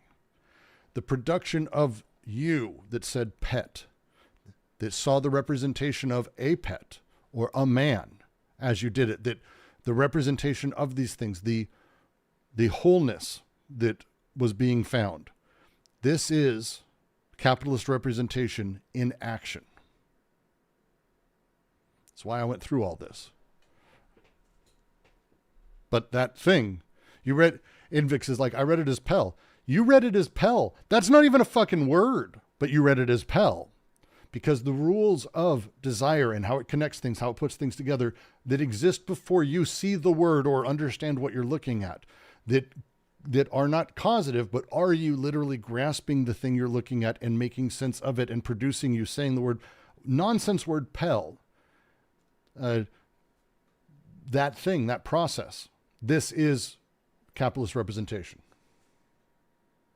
Like, for example, Twitter, right? I lost the grasp of like saying Twitter, like say X sometimes. Mm-hmm. Right? When I say X, sometimes I like when I speak like I say X. 1 sec. 2 seconds. For some reason, 1 second. For some reason, this got rid of. I want to make sure people can hear you and that you're on. Sorry. For some reason, it. Go ahead. It's what the fuck, stupid thing. Go ahead. You're on. Apologies. Go for it. You said, for example, Twitter. Yeah, Twitter. Like sometimes I lost the site and I say X rather than Twitter, Mm-hmm. right? And this like kind of one letter like that determine like the the conjuncture. Like in Arabic, for example, we have like letters that defines something, right? Or letters that help for one letter can determine the conjunction, right? Like wa, right? Wa is something like in English is and, right? Which compart of 3 letters, and. But in Arabic we have wa, which means simplify connections, right, between nouns, right? Yes. Yeah. And in our chat, we have a Dog Star. Perfect question, and thank you, by the way. This is the case for any imaginable language, as has no particular connection to capitalism. No, I mean, the point is things are always produced, not that things under capitalism are produced. Right, but how they're produced is the question. That's the conversation. So they're produced differently. So pet, if you were to show this as an example, it was I'm just going to take their examples because I'm trying to explain AO. And you may disagree with it, but I'm just going to explain how they're using it in AO. If you shared the word pet to someone of the Earth Socius, or if it was just around, like let's say I went back in time and I scratched it into a rock, fucking nothing. It's graphisms. There's no voice behind it. There's no meaning attached. These are literal graphisms. There's no voice. They're symbols. They're correlated. Correlated? Is correlated the right word? I don't think correlated is the right word. Actually, it might be. There is elements inside of the overall sort of structure of things which add meaning to it, but it's grasped almost immediately and imminently. It's how it connects to whatever it's around directly, right?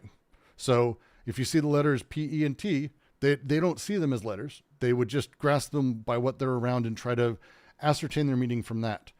If I went back to someone who was under a despotic king and I put that, they would be asking, oh, what does it mean? Because they want to ask what it means. It means a thing. And if you were to say, that's an animal. That's a dog, for example. They would, that's what that means. As if God himself were saying it back to you. As if God himself were giving you that sort of notice on top of it. Within capital, and this is, I think, the unique sort of element at play here. Within capital, as it plays, we have a little bit of a different thing. We don't have king. We don't really have connotation is the word I was looking for. We don't have the connotation of things. Instead, we have kind of the correlation. The way that desire is structured inside of capital is arranging things in this way forward towards a goal, seemingly, but done so via these conditioned rules.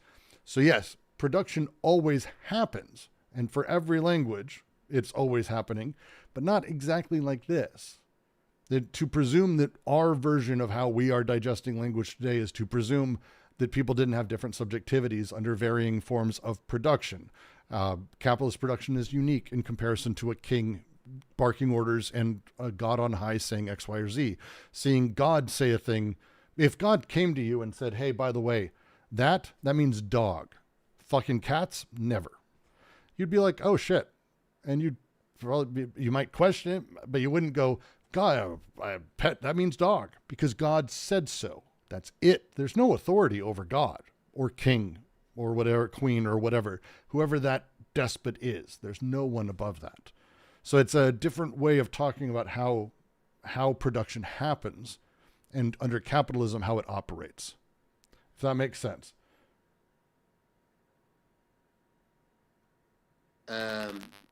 Does this happen, this despotic happened in social production or desire in production? They're just for... So all of this is social production. Okay. All of this is let me roll back me saying that. I'm oversimplifying. I can feel like Jack doesn't join these calls anymore, but I can feel him like digging into the back of my head saying, I don't know, Brooks, which is fair. When we talk about, does this happen in social or psychic, basically desiring production? Is this within, pre-ego, post-ego? Where is this at? These are things that are the interaction thereof. The next chapter and why Oedipus matters to all this is about that, is about the switch we make and how these things come to be formed and how they are produced at large. Capitalist representation is desiring production, but socially determinate moments. So when I say, we say pet as these letters, I'm speaking of desiring machines, but socially determined ones. So the answer is technically both. Social production falls back on desiring production, but it is still just desiring production. There is no second form of things or weird shit that's like, oh my God, that doesn't have desiring production. No, it does. Everything does, but it's all produced and then falls back on, and we mistake it for, it becomes involved in desiring production, I guess would be the way to phrase it. Does that make sense, Marcellus? Yeah, it makes perfectly sense. You And know, so, yeah, it's not a symbol. It's not a like. It's not a something sign or symbol or something like that. It's not, right? correct. Like even Marx in Capital Volume 1 refused the idea that money is like it's a symbol, but I'm scared that like by saying that it is a symbol, money, is a symbol, we will like we will kind of like making it as a fiction, he kind of No, like 100%. No, this is the thing. Like the other chatter and myself, who both read this as Pell the first time we saw it. Why did we do that? That's not a word. That's not a word. There is no word Pell. There might be. Fucking, I shouldn't say that. But like, I don't fucking know that word. So why did I do that? It's because under all of, and I've read a fuck ton of words and letters, and I did spelling bees. I was like second in state spelling bees 2 years in a row. So there you go. Like, I've learned the rules baked in, not hardline rules specifically, but I've learned as I've felt around the structure of language, as all of you have, the way things work. And this is the way it works, is that would be Pell. If that's an L, the word is Pell. I just don't know it yet, because that's how everything's structured. That's how reading works. It's not that Pell has its own signification that I need to go figure out. It's I produced this word because of how the structure of everything else works. How does the structure get taught to me? Through time and repetition and habit, through the second syntheses. This is, again, bringing it all the way back. This is how these things get formed. Oedipus is an excuse for a lot of these things underneath. And it's hard for me to even say without being like, oh, there's a lot of complexity sort of in these things. And there is. But at the base level, this is how I was mistaken by saying the word Pell. Or, identically, how I misgendered someone by calling them a man. Or how I called someone by their race. Or how I considered race. The same production. It's the same fucking production. It's the same type of production. It's the same thing, learning these rules. This is how things work. This is the order of things. And the more you're able to break down and see those rules, better off you are, probably. More opportunity you have for sure. But this is desiring production. I saw the letters. I connected them together. I utilized the sort of process of things, realized, well, the words aren't written vertically because P&M, they're disjunctive. They don't form a cohesive whole. Pet and man do. This shit happened in microseconds. Like, not because I'm smart, but it just did for all of you too. In microseconds, you didn't see man, like you saw pet and man or Pell and man. That thing that happened is so quick. And out the other side, we determined, oh, it's Pell. No, it's pet. Oh, pet. And off you go, and you keep running. And this process is constantly producing everything you see and every bit of meaning you have in all of us constantly. That's it. It's just a really good example because language is kind of fun that way.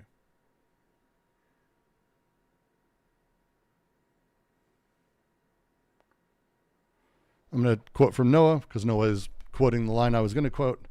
We can say that social production, under determinate conditions, derives primarily from desiring production, which is to say, homo natura, natural man, comes first, but we must also say more accurately that desiring production is first and foremost social in nature, which tends to free itself only at the end, which is to say that homo historia comes first.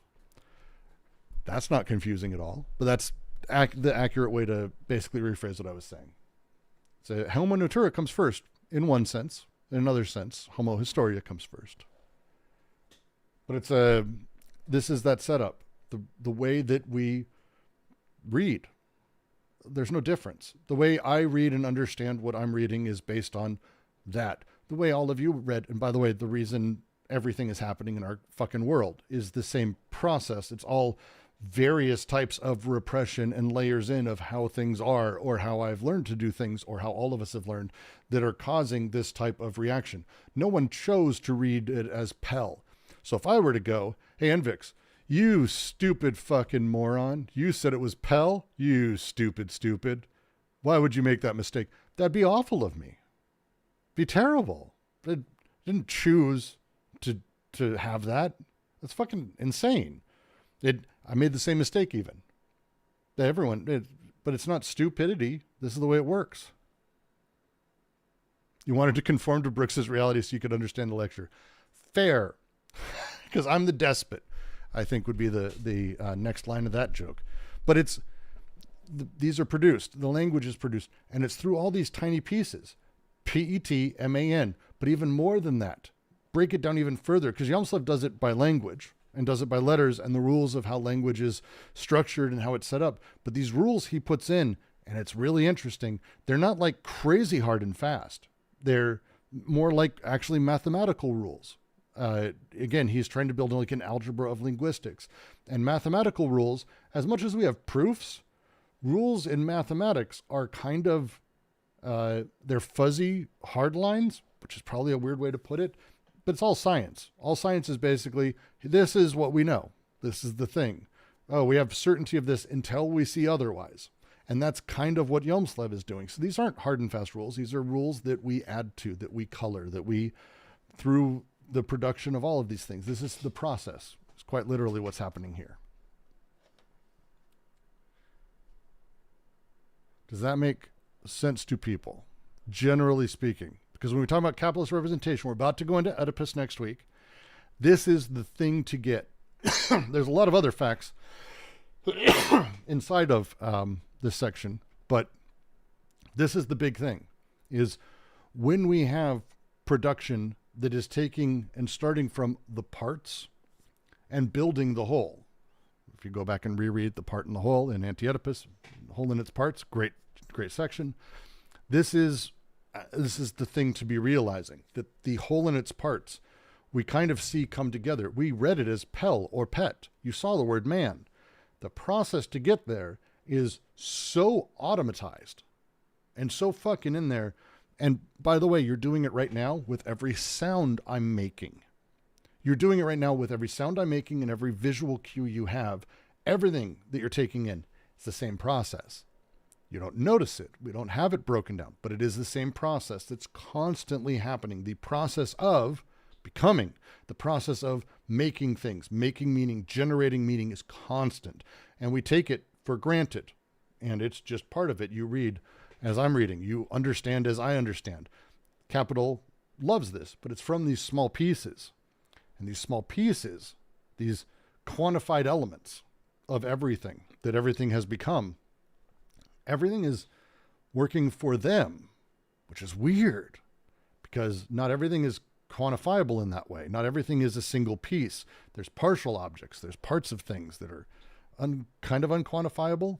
But they don't count because all the rules, for example, all the rules put us in a position to say the word pel, but then to correct ourselves, not to move on and presume pel is some unique word that was in there and build it in.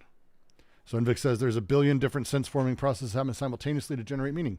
Yes, and they happen in a particular kind of topological order because it's the connection, disjunction, conjunction, connection, disjunction, conjunction. And again, not one at a time, but not separately. Not together. They're not one thing. There's immanence to this entirety of this process. And within that, as we experience more and more, as we see more and more of the world makes sense to us, we see structures. We build into structures. The reason you said pel is because you didn't say pim it tin, because I could read vertically or diagonally. Why? Because this is how you read. This is how words work. Why? Well, this is how it always has been. I'm not saying it's not good. They're not saying that fucking writing is shit. They wrote an entire book.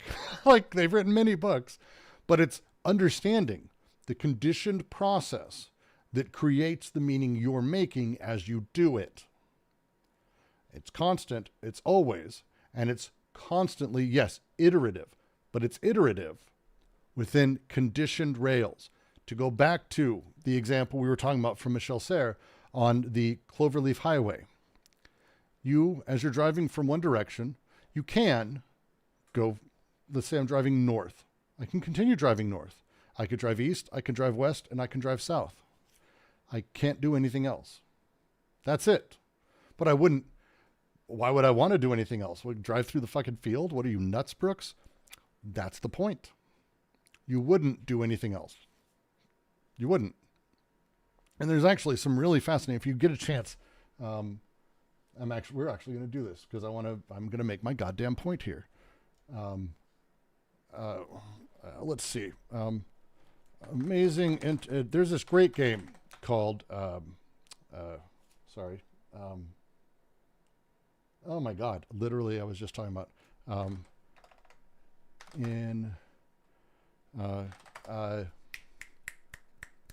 God damn it, my brain. City Skylines. God damn, Brooks. There are competitions in that game to build the most efficient and best used City Skylines interchanges. I love this shit. I love this shit. It's one of my favorite fucking things because people have spent a huge amount of time, and it is a Facebook group, so you're gonna have to fucking just accept and deal with that for the most part. Let's see, you PDF, I want to leave you, and I'm going to leave you, and let's, really? This is just gonna, I'm just gonna change the page, I don't give a shit. So we go here, edge. No, is that language? No. Come on. Why aren't you showing up? That's very frustrating. God, I hate this sometimes. Fine, we'll just do like add screen. There it is. I don't want you seeing what my fake username is on my wonderful fake Facebook account. Here is all of the interchanges on this page. These are not normal interchanges. To put it lightly, these are not normal interchanges. This is, at a very basic level, ultimately. The way that these are set up actually puts us in a really interesting place because they're not really meant to be used. But for example, there's an efficiency to this one because it enables people to exit and immediately take a turn almost any direction where they're going. The reason it's a little bit better is because of how those turns operate or where they go under. Here are neighborhood interchanges and how they're set up. Here's insane over the top levels of roundabouts. City Skyline is fucking full of these. And there's a million forums dedicated to it as a thing. But Cloverleaf highways are what we use. Cloverleaf. They've got a lot of versions of this, but it's generally that. Here's one that is fucking insane because it's coming from multiple roundabouts, filtering specifically into certain parts. Because if people know, and computers do, if computers know where they're going, you can actually make multi-stage roundabouts and setups that are far more efficient in every single way. They don't have traffic stoppages. People don't have to slow down. People have to slow down around curves. Even cars in this game, they simulate all that. So there's a lot of things in here where it's like, well, what's an ultra roundabout look like? As an example. And here is one that is literally a cloverleaf that's going 8 fucking directions. Like, just take a second and consider that. Like, that's the thing. I fucking love this stuff. I fucking find this stuff fascinating. But again, sorry, where is this? This is a Facebook page, but this is a game called City Skylines. That is a game that fully simulates agent. I thought you were talking about somebody is building this, like in the US. Oh God, no. No one builds this. Well, certainly not in the US. Like, it's just way over the top. But I thought it's like a real project. But this is actually my point is we have at our disposal simulation software people are using to build the most efficient, crazy shit that exists. And we found it. But every time, the thing to consider is that what this does, even this, which is more freeing, an 8-way highway is better than a 4-way. We can do a lot more with it. There's a lot of ways to have even, roundabouts as they do in setups. You can see where the hard choke points are because certain people want to go certain direct. This thing still is allowing in data one direction to go out another, and there's limits to it. So think about this process that is happening here for a driver who's going somewhere. They want to get there as fast as possible, but they can't. They have to go in line with everything else that is happening socially. So this kind of is when we talk about desire production and social production. If we think of the driver and he's going place, he'd go there.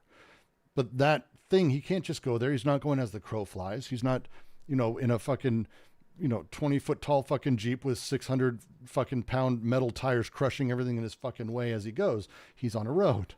And as he's on a road, he is limited in what his options are. It's not how we think about it. Generally, we get pissed that there wasn't an exit or I missed a turn, but we go where we can to get there. That's desire socially. Desire, as it becomes historically determined, as we find these structures desire can make their way into, to make us go and read pal or pel instead of pekim or whatever else. It's because things go a direction. Things work a certain way. This is built in that fucking deep. And increasing it, there's a level where it can work. Why would we ever do this? We would do this if it made economic sense. Also other complex factors socially. But even then, now it's 8 directions. How many directions do you have? Where do we cut the line socially? Some of these are pretty beautiful, actually. I like city skylines. I find it fascinating to watch how people build in it. And then you can, just to mention, it's really cheap. The original is really cheap. The new one sucks ass. You can download a bunch of these maps and just kind of watch and add traffic and fuck with these things. The entire private group. There's another guy doing this multifaceted directionless cloverleaf, which I find fucking wild. There's people, but interchanges as a thing. The roads we go on, they're what's built. They're what we know, and they are the rails. They are the conditioning of desire pathways. Desire pathways, which is an old term used in architecture or planning. Desire pathways, let's say you build a big park, and then after you build it, put the cement down and everything, you notice that there is a fucking area that has been worn down by people walking. That's a desire pathway. People, as a thing, the reason that's important is because people generally don't walk off of a path. If you have paths, people will walk on it, unless a desire pathway is so powerful that they won't do it. And then you can figure out how to fix that. This is actually very important, and desire there is a very important thing. Consider that all the way with language, with the bits of things, with everything that forms as meaning is made. Everything. That's capitalist representation and how it operates on us. Oedipus is the function with which we are taught. It is the thing that fucking founds the structures that we're taught from the first on up. It is the first structure we're introduced to, and it is the structure that ultimately teaches us all the others. And as such, builds on all the others. Insidiously as fuck. That's 3.10.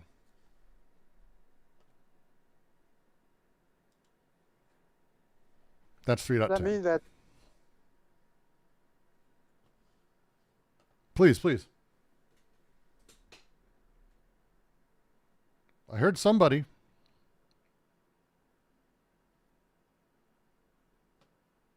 God damn it. I thought it was JK.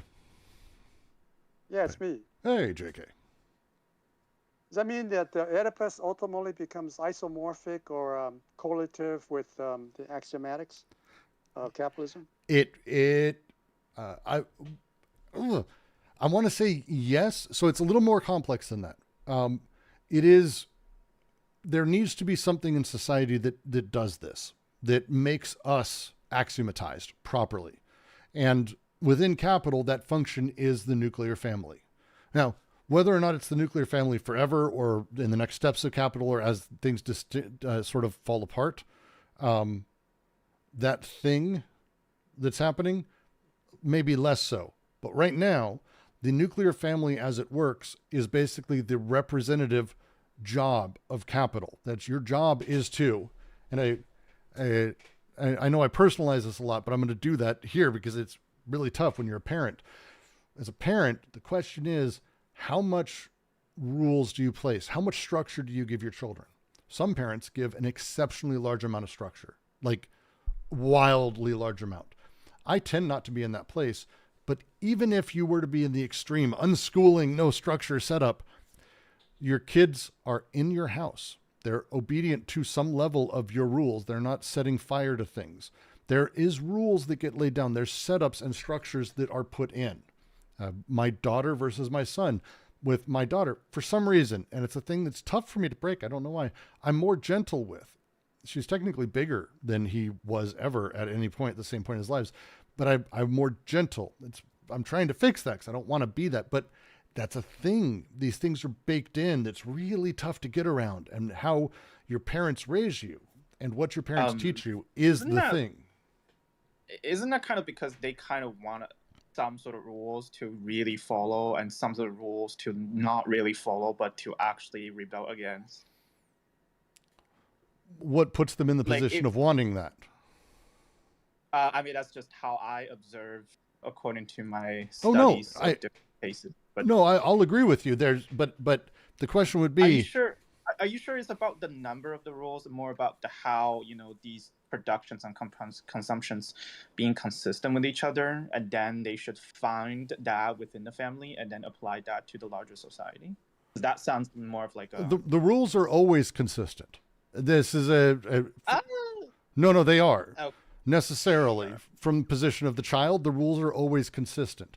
From outside, we may have the after image where we don't see the consistency, but the person always does. This is why when there are people who are outwardly racist, yet have the neighbor down the street who they're best friends with is a black guy or a Mexican, and they have awful racist stances, they don't see inconsistency. People tend to see themselves as consistent in their world. Consistency is connotative, is built within this production. Again, that's kind of the point, is that... Yeah. That sounds really strange. Are you saying that from a 6 or 7-year-old child, they are incapable of observing the inconsistency of the condition that's given by the parents? No. I'm saying that... So what are you saying then? The position of the child is consistent to themselves. So... Okay. That has nothing to do with the consistency of the parents' rules. That... Because you're talking about desire pathways, right? It was a thing I mentioned, yes.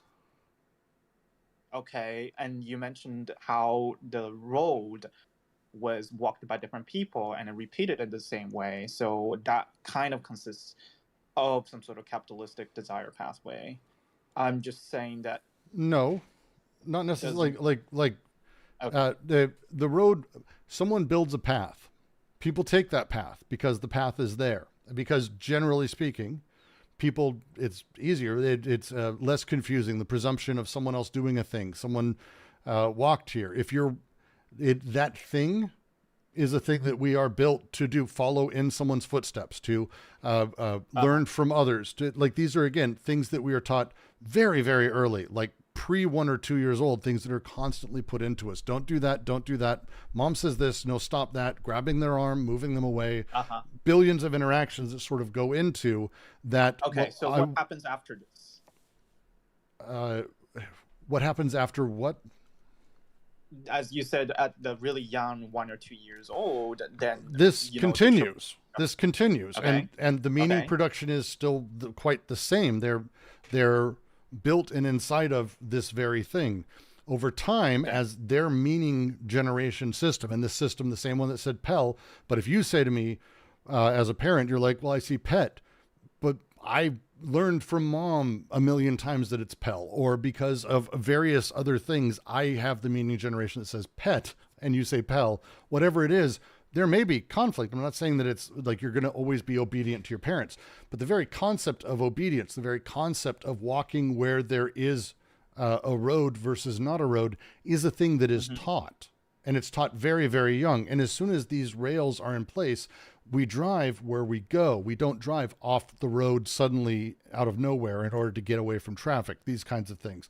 You'll see it in, my favorite example is always these really weird shots in areas of tornadoes. Tornadoes are going to be coming in Kansas or in Nebraska.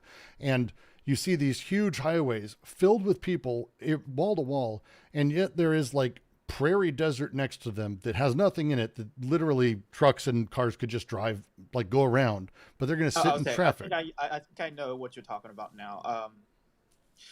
Maybe it's because I have some strange experiences, but I think what you said is generally true, especially for younger children, like a few years old, maybe like before 4 years old. But I think after that, especially if they are under constant physical threats, constant threats of sexual violence and physical abuse, I think that goes to a different direction, though. Like, I think it's still like it's all conditioning the same setup. No, I think you can't just conclude that if someone is being threatened constantly when they're like 5 or 6 years old, and then they're still like they're not. Again, the threat is the shape of the thing and may be taken in a billion different ways. That totalizing these things in terms of like it is this, therefore, is not the point. It is the repetition of the generalized structure of things that is taught. And again, the teaching is not something that is cognized. The order of letters is not something that is cognized. We're not aware of it as we're reading. We don't think to ourselves, okay, and then directly to the right is the next letter. Yeah. Right? I understand this, but I still feel like, okay, maybe there's no point discussing this, but this is one of those magical things that a lot of psychoanalysts like to wave around in front of other disciplines that says, oh yeah, the magical thing at this early stage decides almost everything. And it's not a magical thing at an early stage. It is the consistent life process of social historical production of the subject. It never stops. We don't have to agree with each other, but thank you for sharing your opinion. Thank you. Okay.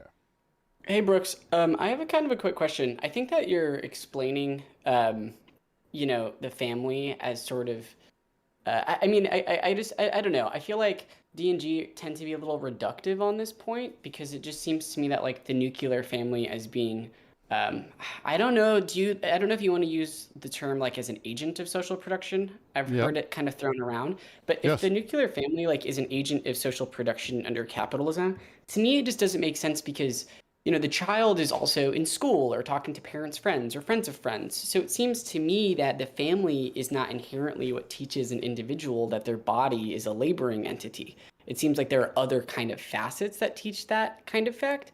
Do you think D&G are reductive on this point or no? And I'm just curious to hear your interpretation here. Again, just I'm kind of primarily when they're talking about that, they're not talking about someone who's 11 or 12 years old. They're talking about prior to this, the earliest stages where they learn mom or dad, mom being a source of, and again, there's layers to this where they're also being critical of the psychoanalytic point of like mother, what her role is. But we still have in today's world very much, parents have one person is the rule giver, one person is the softer voice, good cop, bad cop shit. The kind of mentality that is one person in my family, as I'm growing up, is representing a huge amount of the outside world. But again, this is where we get into their critique of it. And I think I'm seeing where a misunderstanding is happening. Their critique of psychoanalytic thought, that the family is the agent of repression, is that the agent of repression is not the one who, like for Oedipus as a thing, is everything. It is not that mom and dad are always those things. It's that mom and dad are the filter for the world or how we react or how structure is found to us. We don't have an issue with our dad, and therefore we have an issue with our boss. We don't have a boss, and therefore an issue with our father. It's that our father, our mother, people around us, all of them, and there's larger groups if we want, it's that they are a child's understanding of the social world. The child, though, is not investing in the parent. They're investing directly in the social space. And they're doing it through the parent, representationally, because A kid doesn't work. Oh, A kid that doesn't makes sense. work, Yeah, that right? makes more sense because I was just going to say like an outlier would just kind of disprove their point, but that's only from understanding the nuclear family as like a psychoanalytic object of study. Whereas it seems like what you're saying is that capitalism, even if there are like outliers or people don't grow up in like a normative nuclear family kind of structure, it doesn't matter because the representation of the parent teaching the child these kind of The parent rules or norms or representing whatever. the social world, the dad who Got it. spends 20 years angry at his boss, screaming about his boss. It's not that the kid is having an issue with his dad. It's not that he personifies everything as his dad, but he's investing in a negative understanding of the boss. And it's a shitty, simple example, but he's investing directly in the representation of such a thing through the parents. The parents are not necessarily the people that he's investing in, but they are the play actors that he's investing in their story.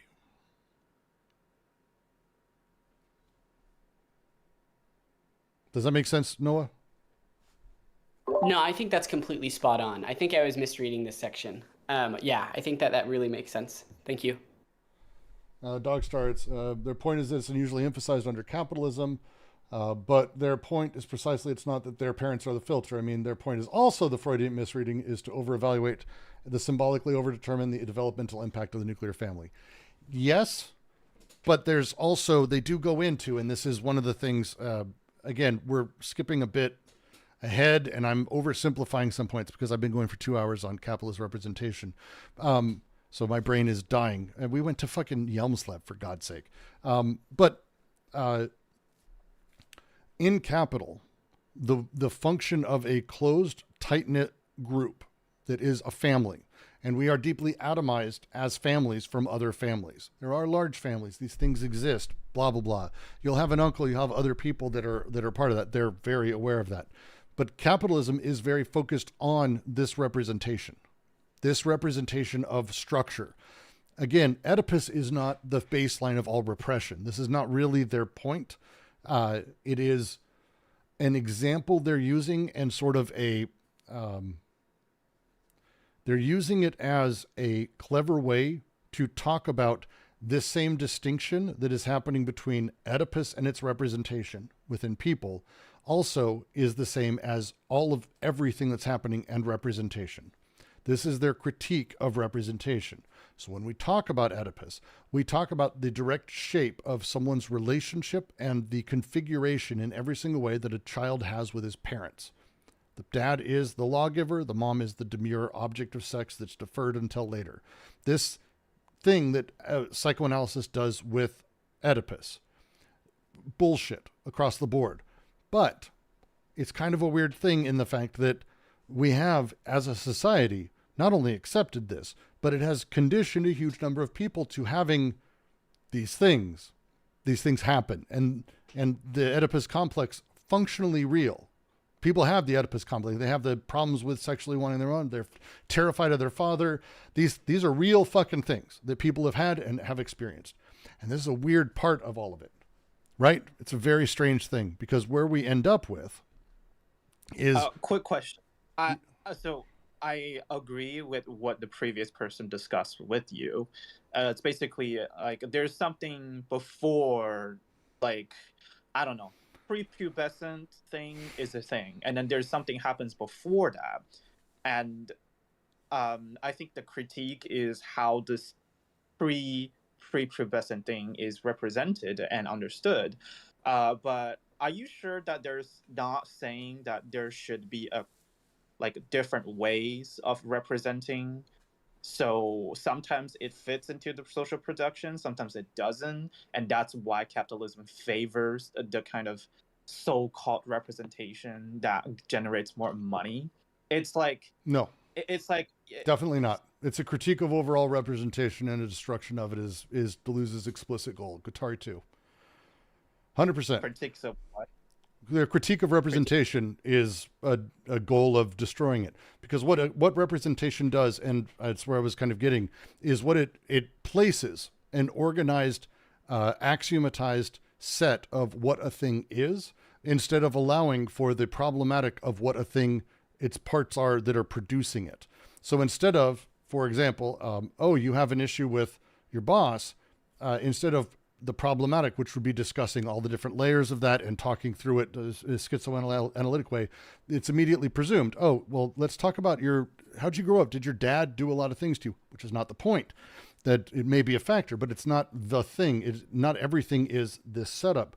And so when we have representation, which basically handles a very axiomatized, determinate way that things are configured, we actually destroy desiring production and crush it into very particularized avenues. This would be the difference. And this is why they talk about... So what you just said sounds exactly like what I was saying, but somehow you're saying this is completely not related to that. But, maybe this is a communication problem, because sometimes the word representation, perhaps. Yeah, it's not like... I mean, I don't really know how important this word is. It's pretty much central. I do want to say, like, because you said, yes, there is, like, when people are very, very young, like a few years old, maybe even before 6 years old, because 6 years old is usually some sort of clinical cutoff point about forming this different kind of what the father do, what the mother do idea. Like, there's even a thing before that, right? But is that everything that determines how a child views the world through the lens of the parent? What if the set of condition given by the parents is just not fitting? It's just not. It doesn't allow the child, or it doesn't generate anything really observable for the child to approach the world.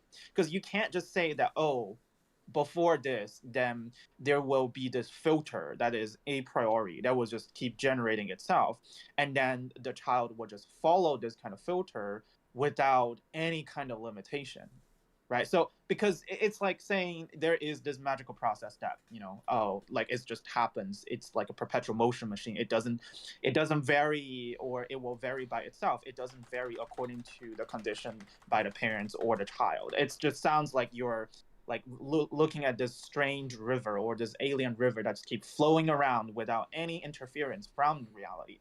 That just sounds like a different version of how you said, oh, the psychoanalyst sometimes overemphasize this part. It sounds like it's just a different version of that, because you have to see that, oh, for example, you carry some sort of meaning generating thing from a parent, and then this meaning generating thing has to match certain kind of production in the society in order for the child to actually feel like they are doing something with their life. Maybe that I'm oversimplifying it, but I'm just saying is like, the child is different. They have a different level of feeling like, oh, how much I'm doing this according to my family, how much I'm doing that not according to my family, right? So it's like, does every child do the same thing without realizing it? That just sounds very strange. It's not. Here's a very simple version of it that absolutely is, I mean, essentially universal. A child born screams, mother feeds. At some point, mom says, oh, you're hungry, every time the child cries. At some point, the mother goes, are you hungry? And the child nods. Now, how are these connected? Well, they're hunger, or the word hungry, or that representation of things, is actually flattening and doing away with what is a very complex set of interbodily interactions. But generally speaking, in the past, when he's been hungry, or when he's had that thing that made him cry a certain way, or made the child cry a certain way, mom's fed, it has satiated in some capacity. That thing that happens, now the child calls that hungry. This process that finding out, and at some point the child yells, mommy, hungry, mommy, feed, mommy, blah, blah, blah. But that is representation. The process of the child deciding that they are hungry, that they want feed, that thing is representation as they are critiquing. It is the axiomatized version of desire, where now all these things, and it could be a billion possibilities of why the child is saying they're hungry. Now, there's a wonderful thing that studies have been done. It's not actually even that the child is hungry. They may want it for comfort, right? Like, that's a very common, very common. They may want it because of a jealous moment. They may want it for reason X, Y, and Z, like things that are really complex, but have been flattened into hungry. hungry representation collapses all the other desiring production machines, but it does it in a very particular way where it's organizing them to support that. The highway lanes have been placed of where desire can go. So now when things happen, instead of connecting freely and it's a billion possibilities of where it may go on, and now it's deterministic. Now they say hungry, they're satiated, but probably not completely. Like fucking no way they're satiated completely, but there's something that is improved. And this interaction now is creating and producing anti-production and lack. This is creating that problem. This is at a basic level all that we're talking about, because what happens is it's not that the parent does that with everything that the child exists with. That's not the point. The point is that this structuring of things is what is being taught by the parent or the people who are in charge of them or whatever it is. Okay, I understand that you said that in order for the child to survive, this is probably have to be a universal process, because if the child is not given food, they will starve to death. And most of the time it is illegal in a lot of the countries that, at least for the people in this call, they were familiar with. Usually this is illegal to starve a child to the child to death. But are you saying that the result of whatever this desired representation or like the outflow of whatever, it's one example of many, many, many things that a child experiences. I understand. It's an example, but is the outcome of satisfaction the same for every child? No. Like, oh, of course not. Yeah, so how do you know this kind of representation that's not the point. See, this is why we're talking past each other. The nature of representation as a thing is the point. That's the problem. It's not that the outcome is always the same for everyone. It's literally not. And that is my point. The problem is that when I say, for example, if a child says hungry to random people, what are they going to do? Like it means a different thing to every single one of them. And their hunger may be also resultant of different things. But the idea to a child, the way of existence, the image of thought and desire itself being crushed to hungry or tired or sleepy or angry or poopy or whatever the fuck is going on, like all these very simplistic representations that do not cover the vast complexity that is the inner experience of that person, but is basically required for communication, the representation then takes on that meaning because it's done many, many, many times. So now when I say I'm hungry, that follows you, but it's not that that specific teaching of hungry follows. It's that when I say hungry, I'm utilizing the representation, the image of thought, not the produced problematically by desire, but instead the representation of thought. And the representation of thought is how all of us are taught how to communicate and how to be. Well, I shouldn't say all of us, because we have a lot of mentally non-normative people that we put in basically cages or under medication or things that don't fall in line with this, that we consider to be mentally ill, and we put them in asylums or basements or the outskirts of society. They're produced in very much the same way. They just don't respond in the same setup. But it's this underlying view of representation that is their core critique. So are you saying it is universal, or are you saying it is not universal? Which part? So like with deleuze, I think that when we're talking about representations, it's probably important to like look at the idea that he's not going to be making some like overarching like good or bad claim, right? It's like, correct. If I gesture to, like I wrote in the chat, like if I gesture to Brooks with my hand, like move away, there's a fire behind you, that's a representation of something. That gesture is a representation. Like Deleuze is not going to say it's bad for me to gesture to Brooks. I think it's a question of how these representations become re-territorialized, or how these representations are present within a capitalist socius. And this is why the axiomatic is incredibly important, because when we talk about, for example, the way that geometry works, we did this a few weeks ago, talking about the way that we talk about what a circle is. When we talk about what a circle is, it's a single point with an infinite number of points surrounding it that are equidistant from point one. That's what a circle is. But we can also say, well, a circle is a point, and then I have a protractor, a compass, and I go draw, and that's how you make a circle, is I draw like this. One is productive, and enabling problematic understandings, which means the actual collisions with the world and the actual collisions with things inside of that. That thing is different than saying that's what a circle is. Circle is this, even though that's not a thing that would ever exist in nature. It's a pure abstraction that's now determining what we can make. I need to make a circle. Well, circle is that. Well, you got to do that. Well, I can't fucking do that. What are you talking about? How would I ever do that? This difference is when we have, very simply, man or woman as designated things. And this becomes that same exact thing, the conditioning of everything into being sort of an element that then captures thought and captures desire. What is a man or a woman? Well, that's the thing that ends up putting us in a position where a person has to choose to be one or the other, or is one or the other, sets up as one or the other. But maybe we add another, again, as capitalism does, we'll add another field for this, and you can fit into one of these three, one of these four. But it's not enabling a person to simply connect as they do. It's deterministically choosing what is that thing is capable of. It is a cloverleaf highway, not an open, flat space that allows me to drive anywhere.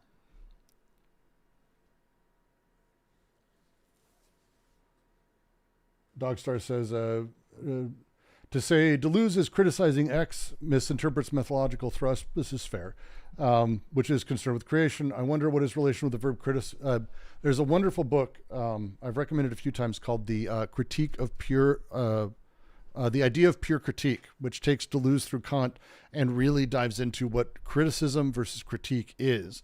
And critique, as we're talking about it here, again, they do explicitly say about destroying, like, representation as a thing, or as it functions as it is a thing they want to eliminate, but it's an elimination in view of allowing and enabling desiring production to produce ad hoc, to allow desiring production to sort of have its nomadic side. Because ultimately, when we have representation in the way that it operates in capital, it's deterministic and creating these conditioned pathways for flux to be trapped instead of enabling sort of the whichever direction things go, emergent sort of behavior. Does that make sense? That's how I understand it, Dogstar.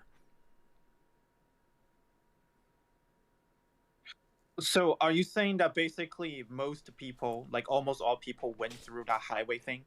Is that, like, overall, you think this is what this paragraph is saying? It is the normative position, yes. Okay. I mean, maybe I'm taking it more of like a longitudinal, where this highway might get destroyed and then be replaced by a different highway. But I feel like No. Yes. No, let me. I'm gonna stop there. I was mentioning a different set of argument instead of, like, everybody has to go through this, but maybe it is, like, as you said, assume the position to prime just different ways. It's not just having a highway, and yeah. I use the cloverleaf example. I think I can probably speak to a white suburban dude version pretty well, but even then, probably not entirely. But like, representationally in America, we do have a kind of way of talking about shit. But even that, like, again, it's not so much the shape of the highway specifically, because it's the nature of saying, for example, I care a great deal about immigrants. That sentence doesn't fucking mean anything, like, outside of context of a billion other things, because you can hear a conservative say, like, I care about immigrants. I don't want them coming here illegally. I like, and they may be actually worried, or they may be worried about them killing. When that's why they say the words. Like, representation is a determined thing versus a sort of enabling type of language. This is why, again, breaking back into Louis Hjelmslev, or again, Holland writes a great book on this called Market Communism or Nomad Capitalism. It's called both. And it's kind of a take into this, and how Image and Thought, his other book on Deleuze's image, is great.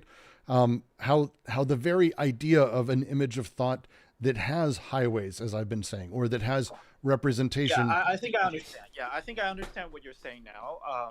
But I think the point that I was bringing up is there will always be a small group of people that knows that, for whatever reason, I'm not, like, saying it's neurotypical or maybe something's wrong with their brain. It's not about autism, or it's not about gender. I'm just saying, like, there should be a group of people that knows that the whole highway thing is just completely pure delusion, and there's something more real that is not no, represented. and that's That the is imminence of behind. It things. will replace it. And again, and this is where we get into, and this is why the language thing is tough, because we're talking about kind of the imminence of experience. I believe I have a decent grasp of the highway thing being kind of bullshit, and that the reality is we have a lot of options in front of us, and I care about those things. But there's still stuff built in, and the way we consider the world is really difficult to get away from this and have any semblance of a social interaction at all with other people, because this is how capitalism produces sort of subjectivity in general. Right? Does that make sense? Okay, yeah, I think I understand what you're saying. I was just trying to. Honestly, I didn't really understand what the point you're trying to make for a pretty long time. That's fine. I don't even know where I'm going half the time. So as long as we get somewhere, that's all that matters. No. I was trying to see what the point that you're trying to make and compare it to the paragraph that they're trying to say. Because honestly, the paragraph can be read in a lot of different ways, and I don't feel like it's very productive, honestly. Which paragraph? Sorry. The paragraph that we were just going in. Which one was that? Sorry. The Yelmslev stuff? I don't think that's what you meant. Let's see.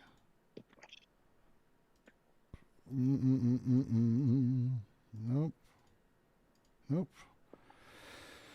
What did I do? Why did I do this, Brooks? What are you doing here? Terrible today. I'm just off today. I don't know why. That's Edge. So I have...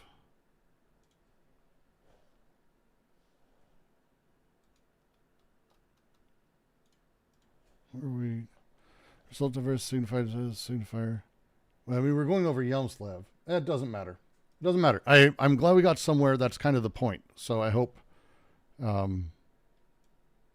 generally, we got somewhere. Think about it and don't hesitate to be like, Brooks, this made no sense. I've got questions, because again, I am not a Deleuze scholar. I do my best to pretend and play one on, I don't know, TV or whatever the fucking modern equivalent is. But I think I have a pretty decent grasp. There's a lot of amazing books that sort of go into this very particular setup. I'd be happy to recommend a few, and you've already read a few. So if I'm speaking slightly off, we may be talking past each other. I may be in a place, but I thought it was a good convo. Myself, I thought it was a good combo. Let's see. Deleuze perfectly happy with thought as a creative power, with representation as a creative power, just as thought has a tendency to doxify.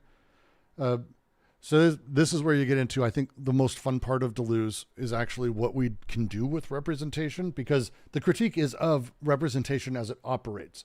And again, I would say the critique of capital is capitalism as it operates, not every single piece of it.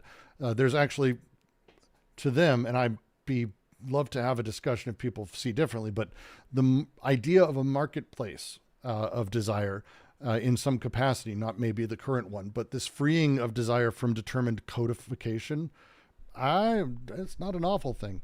Doesn't work as it is. There's a lot of different pieces we've got to figure out, and I'm not super happy with a lot of it, but there's pieces that are worthwhile. And representation is one of those, because it frees us from it's an abstract thought that's able to be played with. The use of simulacra in Logic of Sense, which I think he takes a slightly different direction than most, plays towards Baudrillard, but I like his view of simulacra as this thing that we can play with, that we can work with in a very unique way and play with thought. And I've always liked and appreciated that myself.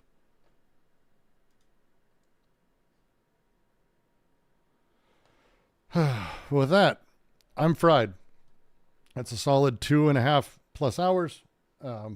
And I hope it wasn't awful. Hope it was good. If you like what I do, if you like what we do, please support Quarantine Collective by joining Discord and yelling at people in the chats and keeping it active and demanding better from me, which is always good, and I appreciate it, LJ. Drop a super chat, head to our Patreon, patreon.com/DGQC. Support us there. Keep this alive, which would be great. But with that, I am going to say I'm out, and I will see you all maybe even later tonight. I'm editing a piece together, trying to put together Desiring Machines. Also why I'm a bit fried, so maybe misspeaking. So we'll figure it out. Yeah. Would be good.